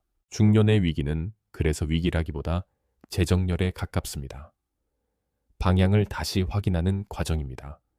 우리는 여기서 중요한 오해 하나를 풀어야 합니다. 중년의 혼란은 실패가 아니라 정상적인 발달 단계라는 사실입니다. 인간의 심리는 일정한 주기로 자신을 재검토합니다. 이 과정이 없다면 성장은 멈춥니다. 시간이 빨라진다는 감각은 우리를 불안하게 만들지만 동시에 명확하게 만듭니다. 영원할 것 같던 선택들이 사실은 유한하다는 사실을 깨닫기 때문입니다. 이 자각은 많은 사람들에게 질문을 던집니다. 나는 지금의 삶을 계속 선택할 것인가? 이 질문은 위험해 보이지만 사실은 자유의 시작입니다. 선택을 다시 할 수 있다는 인식이 생기기 때문입니다. 나이가 들수록 선택지가 줄어드는 것이 아니라 선택의 기준이 또렷해집니다. 우리는 더 이상 모든 것을 원하지 않습니다. 대신 진짜 원하는 것을 찾기 시작합니다. 후회는 이 과정의 일부입니다. 과거를 다시 보면서 현재의 방향을 조정하는 도구입니다. 중요한 것은 후회에 머무는 것이 아니라 후회가 가리키는 것을 보는 일입니다. 그 후회는 무엇을 말하고 있는가? 무엇을 더 원했다는 신호인가? 이 질문을 따라가면 후회는 상처가 아니라 지도처럼 보이기 시작합니다. 우리가 어디로 가고 싶은지 알려주는 표식이 됩니다. 중년의 조용한 위기는 그래서 파괴가 아니라 재구성입니다. 겉으로는 평온해 보이지만 안쪽에서는 구조가 바뀌고 있습니다. 가치가 정리되고 우선순위가 이동하고 의미가 다시 만들어집니다. 이 변화는 소리 없이 진행되지만 삶의 방향을 크게 바꿉니다. 시간이 보이기 시작한 사람은 결국 깨닫습니다. 남은 시간이 문제가 아니라 남은 시간을 어떻게 채울 것인가가 더 중요하다는 사실을. 그래서 중년은 끝의 시작이 아니라 깊이의 시작입니다. 우리는 더 오래 사는 법이 아니라 더 의미 있게 사는 법을 고민하기 시작합니다. 그리고 이 고민은 삶을 더 단단하게 만듭니다. 다음 이야기에서는 이 깊어지는 과정 속에서 따라오는 또 다른 감정, 피로와 소진의 심리를 바라보려 합니다. 시간이 빨라질수록 마음이 먼저 지치기 때문입니다. 피로, 몸보다 마음이 먼저 지치는 이유. 많은 어른들이 같은 말을 합니다. 쉬어도 안 풀린다. 몸은 누워 있는데 마음은 계속 움직이고 있습니다. 잠을 자도 개운하지 않고 하루를 비워도 회복되지 않습니다. 예전에는 하루 푹 쉬면 괜찮아졌는데 이제는 쉬는 시간이 길어질수록 오히려 더 공허해집니다. 이 감각은 단순한 피로가 아닙니다. 몸이 아니라 마음이 먼저 지친 상태입니다. 중년 이후의 피로는 근육이 아니라 신경에서 시작됩니다. 해야 할 일은 줄지 않았고 책임은 오히려 늘어났습니다. 우리는 쉬는 시간에도 계산을 멈추지 않습니다. 다음 주를 생각하고 가족을 걱정하고 아직 끝나지 않은 문제를 머릿속에서 반복합니다. 그래서 몸은 멈춰도 뇌는 멈추지 않습니다. 이 상태가 오래 지속되면 사람은 묘한 감각에 들어갑니다. 아무것도 하지 않았는데 피곤한 느낌. 심리학에서는 이것을 정신적 소진이라고 부릅니다. 에너지를 쓰지 않은 것처럼 보여도 실제로는 지속적인 긴장 상태가 에너지를 갉아먹고 있는 상태입니다. 우리는 육체 노동보다 심리적 긴장에서 더 많은 에너지를 소비합니다. 특히 책임이 많은 사람일수록 이 피로는 깊습니다. 가족의 중심에 서 있는 사람, 결정권을 가진 사람, 버텨야 하는 위치에 있는 사람들은 쉬는 순간에도 경계를 완전히 풀지 못합니다. 혹시 무슨 일이 생기지 않을까? 내가 놓친 것은 없을까? 이 감각이 무의식적으로 계속 작동합니다. 혹시 이런 생각이 드나요? 나는 계속 긴장한 채 사는 것 같다. 많은 어른들이 이 상태를 정상이라고 착각합니다. 오래 유지된 긴장이 기본 상태가 되기 때문입니다. 그러나 인간의 신경은 계속 긴장을 유지하도록 만들어지지 않았습니다. 긴장과 회복이 번갈아야 합니다. 한쪽만 계속되면 결국 소진됩니다. 성인의 번아웃은 겉으로 잘 드러나지 않습니다. 출근은 계속하고 역할도 수행하고 겉으로는 멀쩡해 보입니다. 하지만 안쪽에서는 감정이 둔해집니다. 예전처럼 기쁘지도 슬프지도 않습니다. 감정의 폭이 좁아집니다. 이것이 성인의 소진이 무서운 이유입니다. 우리는 종종 피로를 체력 문제로만 생각합니다. 운동이 부족해서, 잠이 부족해서, 나이가 들어서. 물론 일부는 맞습니다. 하지만 많은 경우 핵심은 정서적 과부하입니다. 감정이 처리되지 않고 쌓일 때 마음은 무게를 느낍니다. 연말은 이 피로가 가장 크게 느껴지는 시기입니다. 한 해를 버틴 시간이 한꺼번에 몸에 내려앉는 느낌. 우리는 달려왔다는 사실을 이 시점에서 처음 체감합니다. 중요한 사실 하나는 이것입니다. 지쳤다는 감각은 실패가 아니라 신호입니다. 멈추라는 신호, 조정하라는 신호, 회복이 필요하다는 신호. 이 신호를 무시하면 소진은 깊어지고 인정하면 회복의 시작이 됩니다. 회복되지 않는 휴식, 마음이 소진되는 방식. 많은 사람들이 쉬는 법을 알고 있다고 생각하지만 실제로는 회복하는 법을 모른 채 살아갑니다. 우리는 휴식을 멈춤으로 이해하지만 마음은 단순한 멈춤으로 회복되지 않습니다. 몸은 누워있으면 쉬지만 마음은 방향을 바꾸지 않으면 계속 달립니다. 그래서 하루를 쉬어도 피로가 남습니다. 현대의 성인 번아웃은 과로보다 지속적 책임감에서 더 많이 발생합니다. 해야 할 일 자체보다 계속 생각해야 한다는 상태가 사람을 소진시킵니다. 쉬는 시간에도 우리는 역할을 내려놓지 않습니다. 부모, 배우자, 직장인, 보호자, 책임자라는 이름이 계속 따라옵니다. 문제는 뇌가 역할을 구분하지 못한다는 점입니다. 실제 행동을 하지 않아도 생각만으로 에너지를 씁니다. 그래서 많은 어른들이 이렇게 말합니다. 아무것도 안 했는데 지친다. 이 말은 정확합니다. 행동하지 않았을 뿐 마음은 하루 종일 일하고 있었기 때문입니다. 심리학에서는 이를 인지적 과부하라고 설명합니다. 뇌가 처리해야 할 정보와 감정이 너무 많아 회복 속도가 따라가지 못하는 상태입니다. 이 상태가 길어지면 사람은 이상한 피로에 들어갑니다. 잠을 자도 개운하지 않고 휴가를 가도 완전히 쉬지 못합니다. 왜냐하면 장소를 바꿔도 내면의 긴장은 그대로이기 때문입니다. 진짜 소진은 육체가 아니라 의미에서 시작됩니다. 내가 왜 이 일을 계속해야 하는지, 얼마나 더 버텨야 하는지, 끝이 있는지 없는지 모르는 상태. 목적이 흐려질수록 피로는 깊어집니다. 인간은 힘들어서 지치는 것이 아니라 이유가 보이지 않을 때 지칩니다. 혹시 이런 감각이 있나요?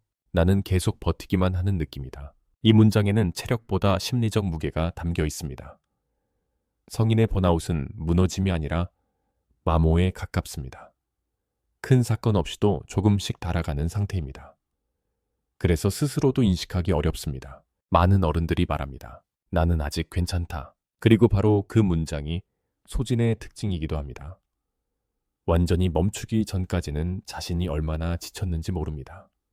오래 버틴 사람일수록 피로에 둔감해집니다. 회복은 휴식보다 전환에 가깝습니다. 역할에서 잠시 내려오는 시간, 성과와 무관한 활동, 아무 의미도 생산하지 않는 순간, 이런 시간의 마음은 비로소 숨을 쉽니다. 심리학에서는 이것을 비생산적 회복 시간이라고 부릅니다. 목적 없는 시간, 결과를 요구하지 않는 시간, 현대사회에서 가장 사라진 시간이기도 합니다. 우리는 쉬는 시간조차 효율적으로 보내려 하기 때문입니다.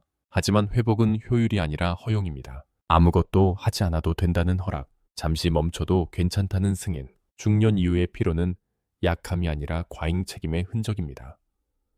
오래 버틴 사람의 신경이 보내는 신호입니다. 그래서 지쳤다는 사실을 인정하는 순간부터 회복은 시작됩니다. 연말은 이 인정을 연습하는 시간일 수 있습니다. 나는 게으른 것이 아니라 지쳤다는 사실, 나는 무너진 것이 아니라 오래 버텼다는 사실, 이 문장을 받아들이는 순간 피로는 적이 아니라 메시지가 됩니다. 몸보다 마음이 더 지친 이유는 단순합니다. 우리가 너무 오래 멈추지 않았기 때문입니다. 다음 이야기에서는 이 소진 뒤에 따라오는 감정, 공허함과 의미, 상실의 심리를 바라보려 합니다. 지친 마음은 종종 아무 느낌도 없는 상태로 이어지기 때문입니다. 감사. 그래도 남아있는 것들. 연말이 되면 사람들은 잃은 것부터 떠올리기 쉽습니다. 지나간 시간, 놓친 기회, 멀어진 사람들. 한 해의 끝은 자연스럽게 결핍의 목록을 먼저 펼칩니다. 하지만 조용히 시선을 옮기면 다른 장면도 보이기 시작합니다. 여전히 남아있는 것들입니다. 우리는 잃은 것을 크게 기억하고 남아있는 것을 당연하게 여깁니다. 그래서 감사는 늦게 도착합니다. 그러나 삶을 지탱하는 힘은 대부분 남아있는 것에서 나옵니다. 거창하지 않고 화려하지 않지만 사라지지 않고 곁에 머무는 것들. 아침에 눈을 뜰 수 있는 몸, 비를 피할 수 있는 집, 전화하면 받을 사람이 있다는 사실, 익숙한 목소리, 따뜻한 밥, 조용한 저녁. 이 장면들은 뉴스가 되지 않지만 삶의 기반입니다. 많은 사람들은 큰 성공을 기다리느라 이 기반을 보지 못합니다. 그러나 심리학에서는 말합니다. 지속적인 감사는 뇌의 스트레스 반응을 낮추고 회복력을 높인다고. 감사는 단순한 예의가 아니라 인식의 방식입니다. 결핍 중심 시선에서 존재 중심 시선으로 이동하는 힘입니다. 중년 이후의 삶에서 감사는 더 중요해집니다. 우리는 이미 알고 있습니다. 모든 것이 영원하지 않다는 사실을. 건강도, 관계도, 시간도 언젠가는 변한다는 것을. 그래서 남아있는 것의 가치는 나이가 들수록 더 또렷해집니다. 혹시 이런 생각을 한 적 있나요? 그래도 아직 있다. 이 문장은 체념이 아니라 안정의 언어입니다. 완벽하지 않아도 사라지지 않은 것들이 있다는 인식. 삶은 늘 부족하지만 동시에 채워져 있전뿐이다. 우리는 한쪽만 크게 보는 습관에 익숙했을 뿐입니다. 감사는 현실을 미화하는 감정이 아닙니다. 문제를 부정하지 않으면서도 동시에 존재를 인정하는 태도입니다. 힘든 한 해였더라도 그 안에 남아있는 것들이 있습니다. 우리는 그 둘을 동시에 볼 수 있어야 합니다. 시다자다. 심리학에서는 이를 이중 인식 능력이라고 설명합니다. 고통과 감사가 동시에 존재할 수 있다는 이해입니다. 사람은 슬픔 속에서도 고마움을 느낄 수 있고 부족함 속에서도 충만을 발견할 수 있습니다. 이 균형이 생길 때 마음은 단단해집니다. 연말은 이 균형을 연습하는 시간입니다. 잃은 것을 보되 남은 것을 세는 시간. 지금 잠깐 떠올려 보세요. 올해 끝까지 남아준 것 하나를요. 사람일 수도 있고 건강일 수도 있고 습관일 수도 있고 작은 일상일 수도 있습니다. 그것은 우연히 남은 것이 아니라 당신의 시간을 함께 버틴 존재입니다. 그리고 그 사실은 감사받을 가치가 있습니다. 감사는 마음의 근육이다. 많은 사람들은 감사를 감정으로 생각합니다. 느껴지면 하고 느껴지지 않으면 없는 것. 하지만 심리학에서는 감사를 감정보다 능력에 가깝게 봅니다. 반복할수록 강화되는 인식의 습관, 마음의 근육입니다. 그래서 감사는 기다리는 것이 아니라 연습하는 것입니다. 우리는 자연스럽게 부족함에 먼저 반응하도록 훈련되어 왔습니다. 생존을 위해서는 위험을 먼저 봐야 했기 때문입니다. 이 구조는 지금도 그대로 작동합니다. 그래서 아무리 안정된 하루를 보내도 마음은 자동으로 문제를 찾습니다. 감사가 약한 것이 아니라 결핍 탐지 시스템이 강한 것입니다. 감사 연습은 이 균형을 조정하는 작업입니다.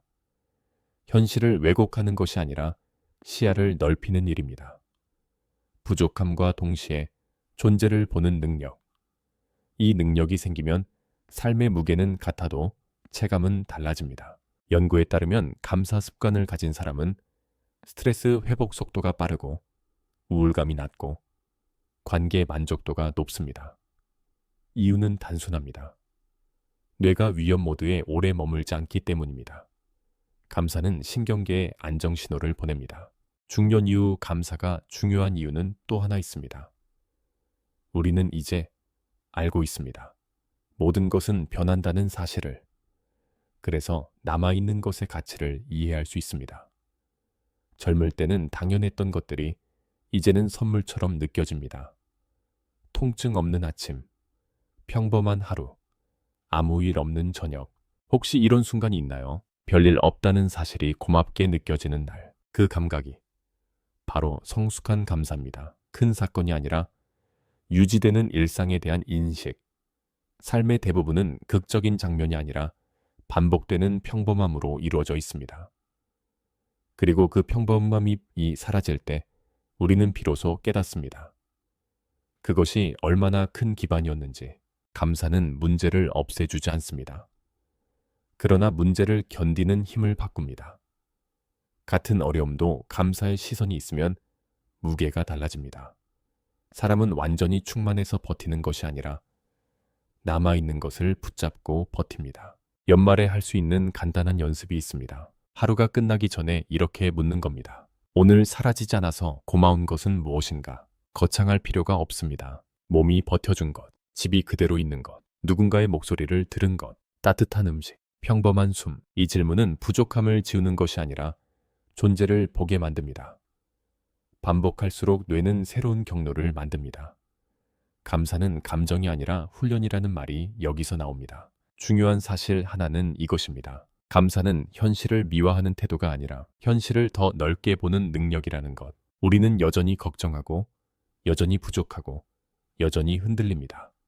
하지만 동시에 남아있는 것들이 있습니다. 그 둘을 동시에 볼 수 있을 때 마음은 균형을 찾습니다. 연말의 감사는 축제가 아니라 정리입니다. 잃은 것을 인정하면서 남은 것을 확인하는 작업. 그리고 그 확인은 사람을 안정시킵니다. 나는 완전히 빈 상태가 아니라는 깨달음. 삶은 늘 완전하지 않지만 완전히 사라지지도 않았습니다. 그 사이에서 우리는 계속 살아갑니다. 감사는 그 사실을 붙잡는 언어입니다. 다음 이야기에서는 이 감사 위에서 시작되는 감정, 희망과 방향의 심리를 바라보려 합니다. 연말은 끝이면서 동시에 시작이기 때문입니다. 후회, 바꿀 수 없는 선택 앞에서 멈춰서다. 연말이 되면 후회는 조용히 모습을 드러냅니다. 평소에는 바쁨에 밀려 잠잠하던 기억들이 시간이 느려지는 순간 다시 떠오릅니다. 그때 왜 그런 선택을 했을까? 다른 길이 있었던 건 아닐까? 한 번쯤은 바꿀 수 있었던 순간이 있지 않았을까? 후회는 실패한 사람만 느끼는 감정이 아닙니다. 오히려 많은 경력 적고 성실하게 살아온 사람일수록 후회를 깊이 느낍니다. 왜냐하면 그만큼 선택에 진지했고 삶의 책임을 느꼈기 때문입니다. 무관심한 사람은 후회하지 않습니다. 선택의 무게를 아는 사람만이 후회를 합니다.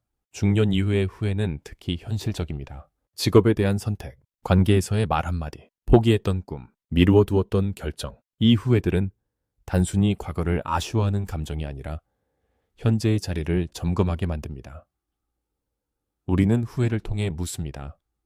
나는 지금 어디에 서 있는가? 심리학에서는 후회를 비교사고의 결과라고 설명합니다. 실제로 경험한 현실과 경험하지 않은 가능성을 비교할 때 생기는 감정입니다. 문제는 이 비교가 항상 공정하지 않다는 점입니다. 우리는 과거의 선택을 지금의 시야로 평가합니다. 그래서 늘 과거의 내가 부족해 보입니다. 하지만 그때의 나는 지금의 나가 아닙니다. 정보도 경험도 조건도 달랐습니다. 그 순간의 선택은 그때의 최선이었습니다. 이 문장을 받아들이는 것이 후회를 다루는 첫 단계입니다. 후회는 선택이 틀렸다는 증거가 아니라 시간이 흘렀다는 증거입니다. 많은 사람들은 후회를 하면 안 된다고 생각합니다. 후회는 약한 감정이고 미련이고 쓸모없는 생각이라고 여깁니다. 그래서 후회를 밀어냅니다. 하지만 밀어낸 후회는 사라지지 않습니다. 대신 마음속에서 반복됩니다. 후회를 다루는 방법은 없애는 것이 아니라 바라보는 방향을 바꾸는 것입니다. 왜 그 선택을 했는가? 그 선택이 무엇을 지키려 했는가? 이 질문은 후회를 비난에서 이해로 옮깁니다. 연말의 후회는 특히 강합니다. 한의 해를 정리하는 시기이기 때문입니다. 우리는 자연스럽게 잘못된 선택만을 골라냅니다. 하지만 삶에는 완벽한 선택이 존재하지 않습니다. 모든 선택에는 잃는 것이 포함되어 있습니다. 우리는 선택을 잘못한 것이 아니라 선택의 대가를 치르고 있을 뿐입니다. 혹시 이런 생각이 드나요? 다시 돌아갈 수 있다면? 이 문장은 희망처럼 보이지만 사실은 현재를 부정하는 문장입니다. 돌아갈 수 없는 시간을 붙잡을수록 지금의 시간은 흐려집니다. 후회는 과거에 머무를 때 우리를 고립시킵니다. 심리학에서는 이를 반사실적 사고라고 부릅니다. 일어나지 않은 과거를 계속 상상하는 상태입니다. 이 사고가 길어지면 사람은 현재의 선택 능력을 잃어버립니다. 그러나 후회에는 또 다른 기능이 있습니다. 다음 선택을 더 신중하게 만드는 힘. 후회는 벌이 아니라 학습입니다. 고통스러운 이유는 삶이 여전히 중요하기 때문입니다. 만약 아무 의미가 없다면 후회도 존재하지 않습니다. 중년의 후회는 그래서 인생의 실패가 아니라 인생의 깊이를 증명하는 감정입니다. 우리는 이제 단순히 사는 것이 아니라 어떻게 살아왔는지를 바라보기 시작했기 때문입니다. 연말의 후회는 질문을 던집니다. 나는 지금 어떤 선택을 하고 있는가? 이 질문은 과거를 바꾸지 않지만 현재를 바꿀 수 있습니다. 그리고 현재의 선택은 여전히 열려 있습니다. 후회와 화해하는 법. 선택의 의미를 다시 쓰다. 후회를 없애려는 시도는 대부분 실패합니다. 왜냐하면 후회는 제거 대상이 아니라 해석 대상이기 때문입니다. 우리는 후회를 지우려고 애쓰지만 사실 필요한 것은 후회와의 관계를 바꾸는 일입니다. 후회를 적으로 보면 계속 싸우게 되고 메시지로 보면 들을 수 있게 됩니다. 후회가 남는 이유는 단순합니다. 그 선택이 아직도 중요하기 때문입니다. 의미 없는 일은 오래 기억되지 않습니다. 마음에 남아있다는 사실 자체가 그 선택이 당신의 삶에서 중요한 자리였다는 증거입니다. 심리학에서는 후회를 가치의 잔상이라고 설명합니다. 우리는 중요하게 여긴 것에 대해서만 후회를 느낍니다. 그래서 후회는 실패의 기록이 아니라 당신이 무엇을 소중히 여기는지 알려주는 지도입니다.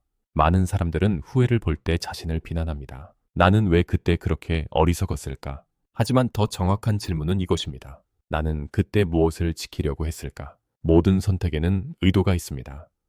안전을 지키려 했거나, 사랑을 지키려 했거나, 두려움을 피하려 했거나, 후회의 장면을 다시 보면 그 안에는 늘 생존하려는 마음이 있습니다. 우리는 망치기 위해 선택하지 않습니다. 살아남기 위해 선택합니다. 이 이해가 생기는 순간 후회의 색이 바뀝니다. 과거의 나는 실패한 존재가 아니라 그 순간 가능한 최선을 찾던 사람으로 보이기 시작합니다. 그리고 그 시선이 생길 때 비로소 화해가 시작됩니다.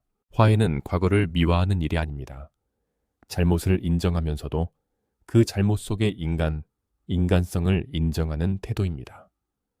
우리는 틀릴 수 있고 동시에 존중받을 수 있습니다. 이 두 문장은 동시에 참일 수 있습니다. 혹시 아직 마음에 남아있는 선택이 있나요? 생각만 해도 가슴이 조용해지는 장면 하나, 그 장면을 밀어내지 말고 이렇게 바라볼 수 있습니다. 그때의 나는 두려웠고, 그럼에도 결정했고, 지금까지 왔다. 이 문장은 후회를 없애지 않지만 무게를 바꿉니다. 후회가 당신을 부수는 대신 이해 속에 놓입니다. 중요한 사실 하나는 이것입니다. 완벽한 선택은 존재하지 않는다는 것. 우리는 항상 일부 정보를 가진 채 결정합니다. 미래는 보이지 않고 결과는 나중에만 알 수 있습니다. 그래서 모든 선택에는 그림자가 있습니다. 다른 길을 택했다면 또 다른 후회가 생겼을 가능성도 큽니다. 인간의 마음은 선택하지 않은 삶을 이상화하는 경향이 있습니다. 이것을 심리학에서는 대안미화 효과라고 부릅니다. 실제로 살지 않은 삶은 실패 장면이 없기 때문에 더 완벽해 보입니다. 하지만 그 길 역시 현실이었다면 복잡했을 것입니다. 후회를 줄이는 방법은 과거를 바꾸는 것이 아니라 현재의 시선을 조정하는 일입니다. 우리는 과거를 다시 선택할 수는 없지만 그 의미를 다시 쓸 수는 있습니다.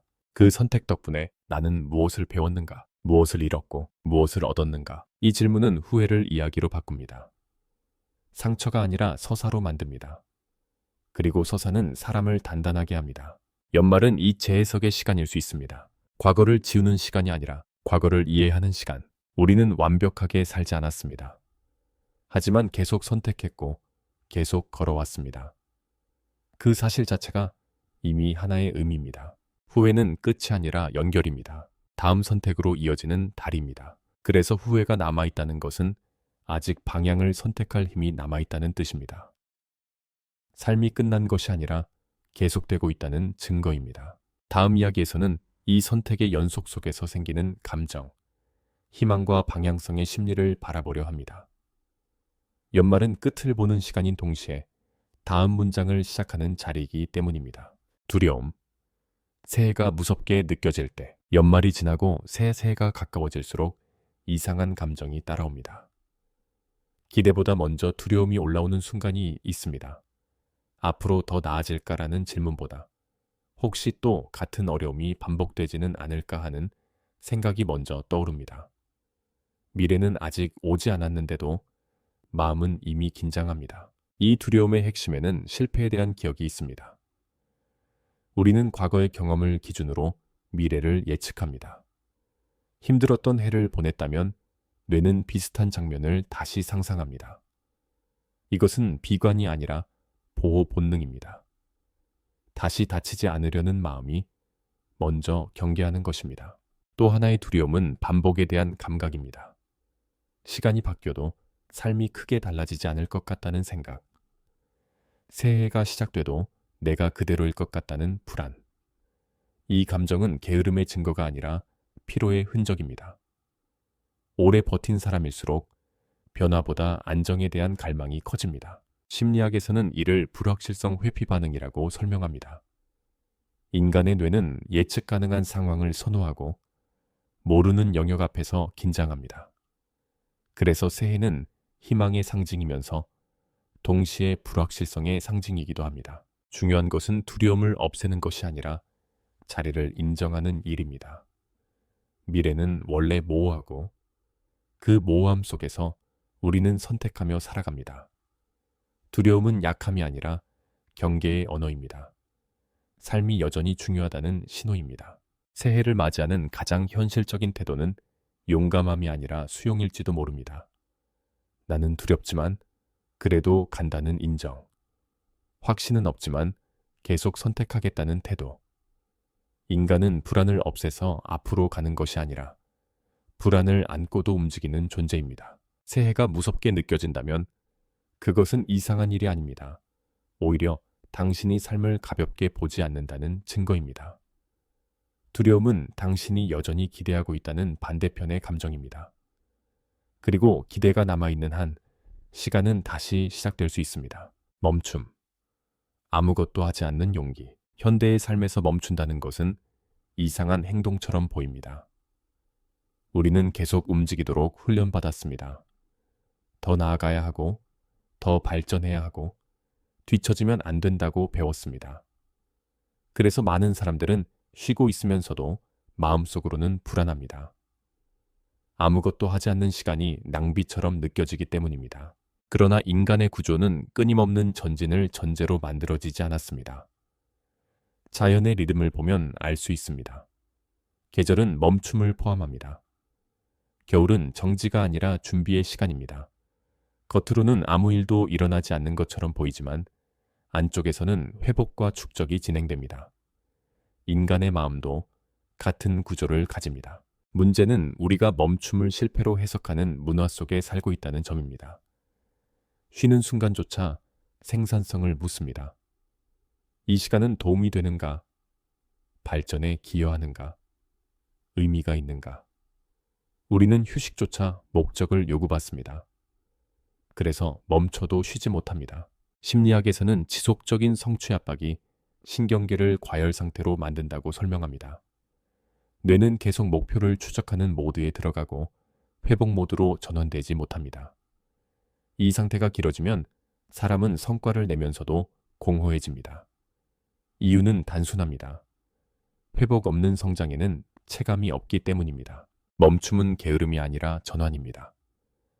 방향을 재조정하고 속도를 낮추고 감각을 회복하는 시간입니다. 아무것도 하지 않는 시간은 실제로는 많은 일을 합니다. 감정이 정리되고 신경이 안정되고 생각이 가라앉습니다. 우리는 멈춰 있을 때 비로소 자신을 다시 들을 수 있습니다. 혹시 이런 경험이 있나요? 바쁘게 움직일 때는 보이지 않던 감정이 조용해지면 올라오는 순간, 그것은 멈춤의 기능입니다.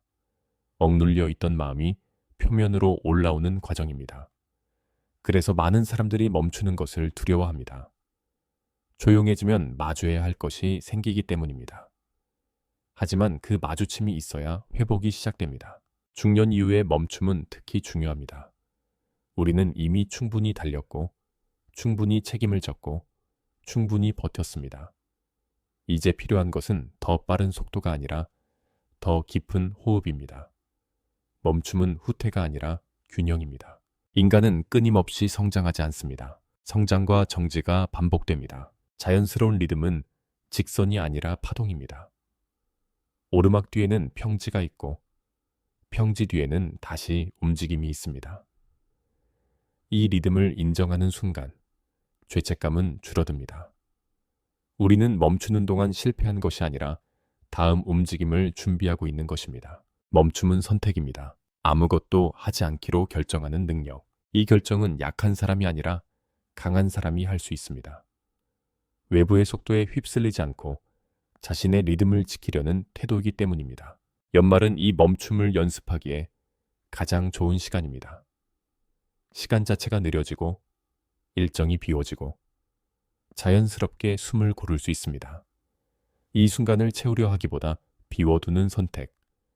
그 빈 공간에서 마음은 회복됩니다. 비어있는 시간의 힘.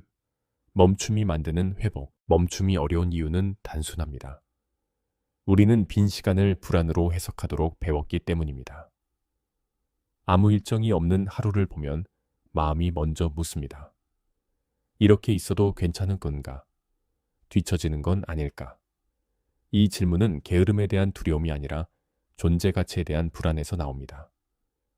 우리는 오래도록 무언가를 해야만 의미 있다는 공식을 내면화했습니다. 그래서 아무것도 하지 않는 시간은 낯섭니다. 몸은 쉬고 있는데 마음은 계속 의미를 찾습니다. 이 시간에 뭘 얻을 수 있을까? 어떤 도움이 될까? 최소한 효율은 있어야 하지 않을까? 우리는 휴식조차 결과로 평가합니다. 그 순간 멈춤은 멈춤이 아니라 또 다른 과제가 됩니다. 하지만 심리학에서는 말합니다.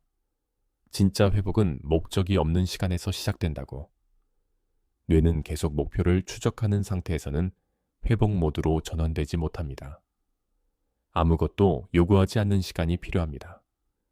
의미를 생산하지 않는 순간 설명할 필요 없는 정지. 이때 신경계는 비로소 경계를 풀기 시작합니다. 중년 이후 이 회복의 시간은 더욱 중요해집니다. 우리는 오랫동안 역할 속에 살았습니다. 누군가의 부모, 배우자, 보호자, 책임자. 멈춤은 이 역할에서 잠시 내려오는 시간입니다. 아무도 기대하지 않는 자리, 아무것도 증명하지 않아도 되는 순간. 이 공간에서 사람은 다시 개인으로 돌아옵니다. 혹시 이런 경험이 있나요? 조용히 앉아 있었을 뿐인데 마음이 조금 가벼워지는 순간. 그것은 아무것도 하지 않았기 때문에 생긴 회복입니다. 인간은 끊임없이 채울 때가 아니라 비울 때 안정됩니다. 우리는 잊고 있었을 뿐입니다. 비어있는 시간은 낭비가 아닙니다. 감정이 가라앉고 생각이 정리되고 숨이 길어지는 과정입니다. 자연을 보면 알 수 있습니다. 가장 큰 변화는 정지처럼 보이는 시간 속에서 준비됩니다. 씨앗은 움직이지 않는 동안 자랍니다. 인간의 마음도 같은 구조를 가집니다. 멈춤은 방향을 잃는 것이 아니라 방향을 확인하는 시간입니다. 계속 달릴 때는 보이지 않던 질문들이 조용해질 때 떠오릅니다. 나는 왜 이렇게 살고 있는가? 무엇이 중요한가? 어디로 가고 싶은가? 이 질문은 속도가 아니라 정지에서 나옵니다. 그래서 멈춤은 도피가 아니라 용기입니다. 외부의 속도를 잠시 내려놓고 자신의 리듬을 다시 듣는 선택. 많은 어른들이 평생 이 선택을 미루다가 지쳐서야 멈춥니다.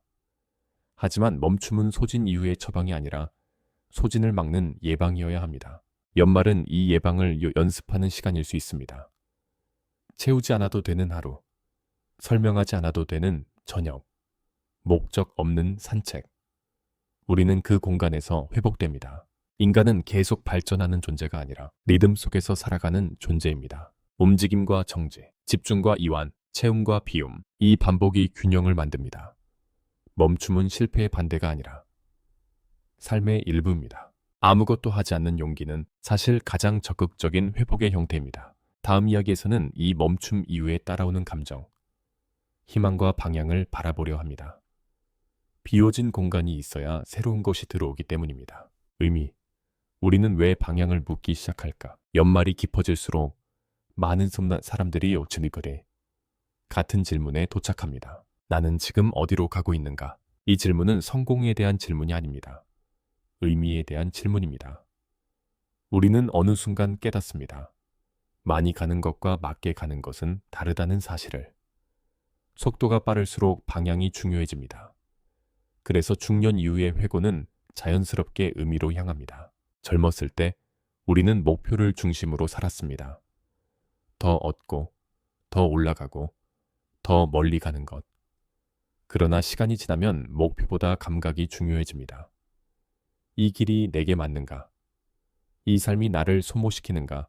아니면 채워주는가?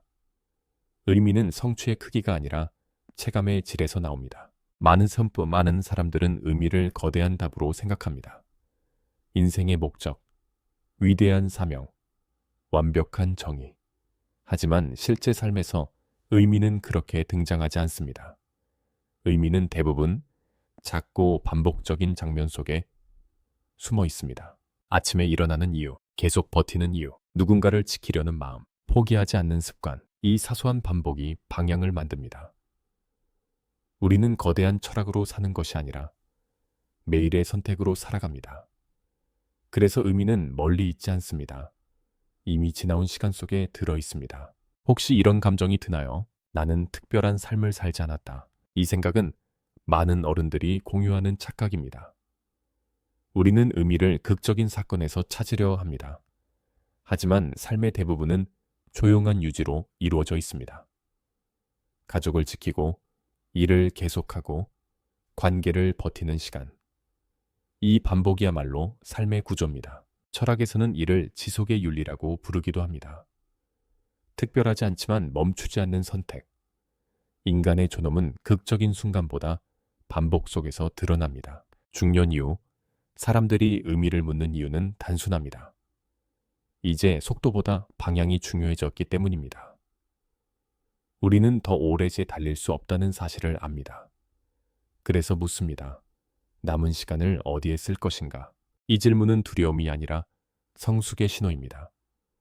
의미를 묻기 시작했다는 것은 삶을 자동으로 살지 않겠다는 선언입니다. 연말은 이 선언을 조용히 확인하는 시간입니다. 나는 무엇을 계속 선택해 왔는가? 그 선택이 나를 어디로 데려왔는가? 의미는 갑자기 발견되는 것이 아니라 뒤돌아볼 때 보입니다. 지나온 길을 연결해 볼 때 패턴이 드러납니다. 우리는 우연처럼 살았지만 사실은 반복되는 방향이 있었습니다. 그리고 그 방향이 곧 우리의 삶입니다. 큰 답 대신 작은 방향. 의미와 함께 살아가는 법. 많은 사람들이 의미를 찾으려다 지칩니다. 이유는 단순합니다. 우리는 의미가 완성된 답이어야 한다고 믿기 때문입니다. 인생의 공식처럼 분명하고 흔들리지 않는 결론을 기대합니다. 그러나 실제 삶에서 그런 답은 거의 존재하지 않습니다. 의미는 선언이 아니라 방향에 가깝습니다. 인간은 확실한 답을 가진 채 살아가지 않습니다. 대신 계속 조정합니다. 의미는 도착지가 아니라 움직임입니다. 오늘의 선택이 어제보다 조금 덜 후회스럽고 내일의 선택이 오늘보다 조금 더 맞는 느낌이면 충분합니다. 삶은 거대한 정의로 완성되는 것이 아니라 작은 정렬로 이어집니다. 철학에서도 말합니다. 의미 있는 삶은 완벽한 삶이 아니라 일관된 삶이라고. 같은 가치를 반복해서 선택하는 삶. 우리는 거대한 결심보다 작은 습관으로 방향을 만듭니다. 예를 들어 계속 책임을 선택해온 사람, 계속 관계를 지켜온 사람, 계속 버텨온 사람. 이 반복은 우연이 아닙니다. 그것이 그 사람의 방향입니다. 의미는 결과가 아니라 경향입니다. 우리는 무엇을 자주 선택했는가로 설명됩니다. 혹시 이런 생각이 드나요? 나는 특별한 철학이 없다. 하지만 대부분의 사람들은 이미 철학을 살고 있습니다. 말로 정리하지 않았을 뿐입니다. 우리는 행동으로 자신의 철학을 드러냅니다. 포기하지 않는 방식, 관계를 대하는 태도, 시간을 쓰는 우선순위. 이 패턴이 곧 삶의 언어입니다. 중년 이후 의미를 묻는 이유는 삶이 충분히 축적되었기 때문입니다. 이제 우리는 결과가 아니라 방향을 볼 수 있습니다. 반복된 선택들이 선처럼 이어지기 시작합니다. 그리고 그 선이 나의 형태를 만듭니다. 중요한 사실은 이것입니다. 의미는 발견하는 것이 아니라 인정하는 것입니다. 우리는 이미 어떤 방향으로 살아왔습니다. 문제는 그것을 보지 않았다는 점입니다. 의미는 미래에서 오는 것이 아니라 과거를 읽을 때 드러납니다. 연말은 그 읽기의 시간입니다. 나는 어떤 선택을 계속해왔는가? 무엇을 포기하지 않았는가? 어디에서 가장 오래 머물렀는가? 이 질문을 따라가면 삶의 구조가 보입니다. 거대한 답은 없지만 분명한 방향은 있습니다. 그리고 방향이 있다는 사실만으로 충분합니다. 인간은 완벽한 의미를 필요로 하지 않습니다. 계속 걸을 이유면 됩니다. 철학은 거창한 이론이 아니라 생활의 방식입니다. 아침에 다시 일어나는 선택, 관계를 끊지 않는 선택, 포기 대신 버티는 선택. 이 반복이 삶의 의미를 만듭니다. 우리는 이미 철학을 살고 있습니다. 연말의 의미는 결론이 아니라 확인입니다. 나는 완벽하지 않았지만 계속 어떤 방향으로 살아왔다. 그 인정이 생기는 순간 삶은 정리됩니다. 혼란 속에서도 흐름이 보입니다. 그리고 흐름이 보이면 두려움은 줄어듭니다. 의미는 미래를 예측하게 하지 않지만 다음 발걸음을 가능하게 합니다. 우리는 어디까지 갈지 몰라도 어느 쪽으로 가는지는 알 수 있습니다. 그것이면 충분합니다. 다음 이야기에서는 이 방향 위에서 다시 시작되는 감정, 희망과 재출발의 심리를 바라보려 합니다. 의미를 본 사람은 멈추지 않고 다시 걷기 때문입니다. 새해를 준비하는 마음, 목표보다 태도. 새해가 가까워지면 사람들은 자동으로 계획을 세우기 시작합니다. 더 나아지겠다는 결심, 달라지겠다는 약속, 작년과는 다른 사람이 되겠다는 다짐. 이 장면은 거의 의식처럼 반복됩니다. 그러나 많은 어른들은 이미 알고 있습니다. 계획은 쉽게 세워지고 유지되기는 어렵다는 사실을. 그래서 중년 이후의 새해는 조금 다른 질문으로 시작됩니다. 무엇을 할 것인가 보다 어떤 태도로 살 것인가. 목표는 방향을 제시하지만 태도는 지속을 만듭니다. 큰 계획은 순간의 열정을 만들지만 태도는 긴 시간을 버티게 합니다. 우리는 이미 충분히 경험했습니다. 거창한 결심이 항상 변화를 만들지는 않는다는 것을. 오히려 작은 태도의 변화가 삶을 오래 바꿉니다. 많은 사람들이 새해에 지치는 이유는 목표가 너무 크기 때문입니다. 우리는 완전히 다른 사람이 되려 합니다. 더 강해지고, 더 생산적이고, 더 성공적이어야 한다고 믿습니다. 그러나 인간의 변화는 급격하지 않습니다. 천천히 이동합니다. 심리학에서는 지속 가능한 변화의 핵심을 현실 적응성이라고 설명합니다. 인간은 이상적인 조건에서 살지 않습니다. 피곤한 날도 있고 실패하는 날도 있고 아무것도 하기 싫은 날도 있습니다. 이 현실을 포함하지 않은 계획은 오래가지 못합니다. 그래서 새해를 준비하는 가장 현실적인 방식은 목표가 아니라 태도를 정리하는 일입니다. 나는 실패해도 다시 시작할 수 있는가? 나는 느려도 멈추지 않을 수 있는가? 나는 흔들려도 계속 갈 수 있는가? 이 질문은 성과보다 자세를 묻습니다. 중년 이후의 삶은 속도보다 균형이 중요합니다. 우리는 이미 알고 있습니다. 빠르게 가는 것보다 오래 가는 것이 어렵다는 사실을. 그래서 태도는 야망이 아니라 지속의 기술입니다. 혹시 이런 생각이 드나요? 나는 더 잘 살고 싶은데 너무 지치고 싶지는 않다. 이 문장은 많은 어른들의 솔직한 마음입니다. 발전하고 싶지만 자신을 부수고 싶지는 않은 상태. 그래서 필요한 것은 강한 계획이 아니라 부드러운 전략입니다. 새해는 공격적으로 시작할 필요가 없는 삶입니다. 준비하는 마음은 결심보다 조율에 가깝습니다. 삶의 리듬을 다시 맞추는 작업, 어디에 힘을 쓰고 어디에서 멈출 것인가를 정하는 과정입니다. 태도는 목표보다 깊습니다. 목표는 도착을 말하지만 태도는 과정을 말합니다. 과정이 무너지면 목표는 의미를 잃습니다. 그래서 새해를 준비하는 진짜 작업은 결과가 아니라 자세를 세우는 일입니다. 천천히 가도 괜찮다. 완벽하지 않아도 계속한다. 비교하지 않고 버틴다. 이 문장들은 계획이 아니라 태도입니다. 그리고 태도는 사람을 오래 지탱합니다. 연말은 스스로에게 묻는 시간입니다. 나는 내년을 어떤 마음으로 맞이하고 싶은가? 이 질문의 답은 숫자가 아니라 감각으로 나옵니다. 더 빨리, 더 많이가 아니라 더 안정적으로, 더 부드럽게, 더 현실적으로. 삶은 결국 태도의 축적입니다. 우리가 매일 어떤 자세로 일어나는지가 한 해의 모양을 만듭니다. 느리게 준비하는 용기, 태도가 만드는 새해. 새해를 준비한다는 것은 무언가를 더 얻는 일이 아니라 불필요한 긴장을 내려놓는 과정일지도 모릅니다. 많은 사람들은 시작을 앞두고 자신을 몰아붙입니다. 이번에는 달라져야 한다고, 더 강해져야 한다고, 이전의 부족함을 한꺼번에 보상해야 한다고 믿습니다. 하지만 이런 출발은 오래가지 못합니다. 긴장은 에너지를 쓰고 에너지는 결국 소진됩니다. 그래서 중년 이후의 준비는 공격이 아니라 정리입니다. 더 하겠다는 결심보다 덜 흔들리겠다는 선택. 삶은 이미 충분히 복잡합니다. 여기에 거대한 계획을 더 얹으면 마음은 먼저 무너집니다. 현실적인 준비는 속도를 낮추는 데서 시작합니다. 느리게 가겠다는 허락, 비교에서 한 걸음 물러나는 태도. 이 부드러움이 있어야 지속이 가능합니다. 심리학에서는 안정적인 변화와의 핵심을 자기 조절 감각이라고 설명합니다. 자신의 리듬을 인식하고 무리하지 않는 능력. 이 감각이 있는 사람은 멀리 갑니다.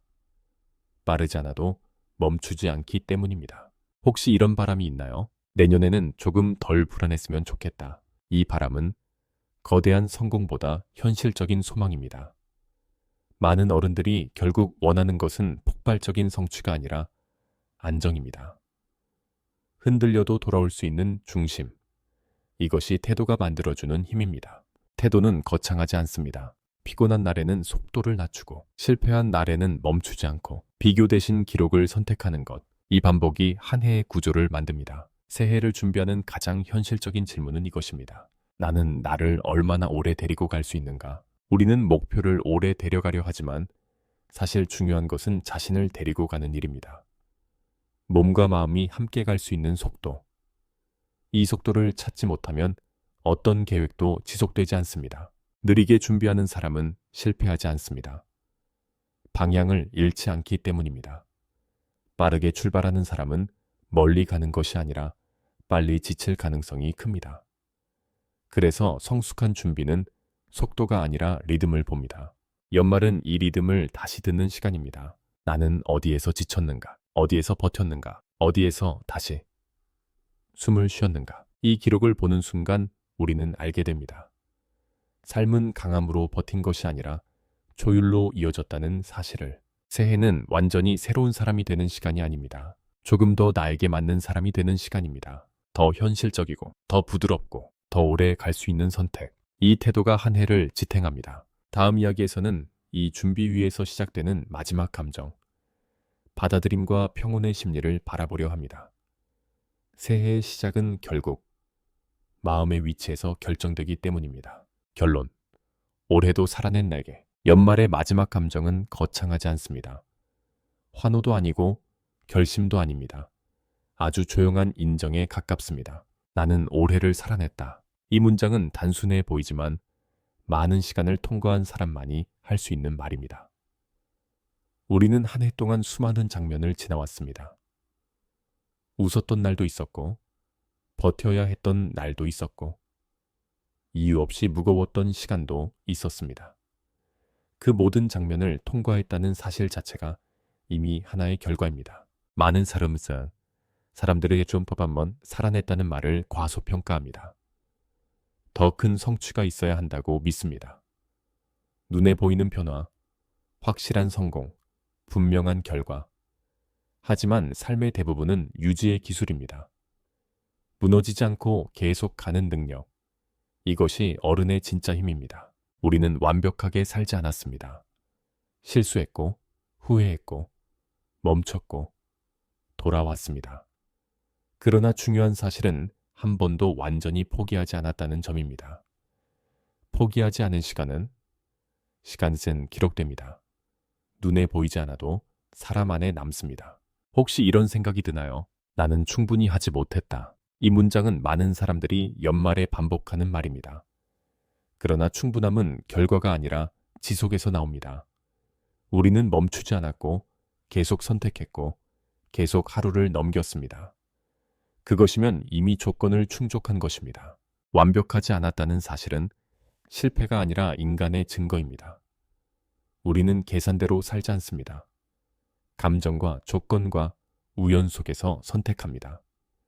그래서 흔들림은 구조의 일부입니다. 연말의 마지막 작업은 평가가 아니라 수용입니다. 나는 부족했지만 계속 살아냈다는 인정. 이 인정은 체념이 아니라 평온입니다. 자신을 부수지 않고 바라보는 시선. 타인에게 하던 이해를 처음으로 자신에게 돌리는 순간입니다. 많은 어른들이 평생 자신에게 엄격하게 살아왔습니다. 책임을 지고, 버티고, 감정을 미루고, 역할을 우선했습니다. 그래서 연말의 결론은 거창할 필요가 없습니다. 단 하나의 문장이면 충분합니다. 수고했다. 이 말은 위로가 아니라 사실입니다. 우리는 정말로 수고했습니다.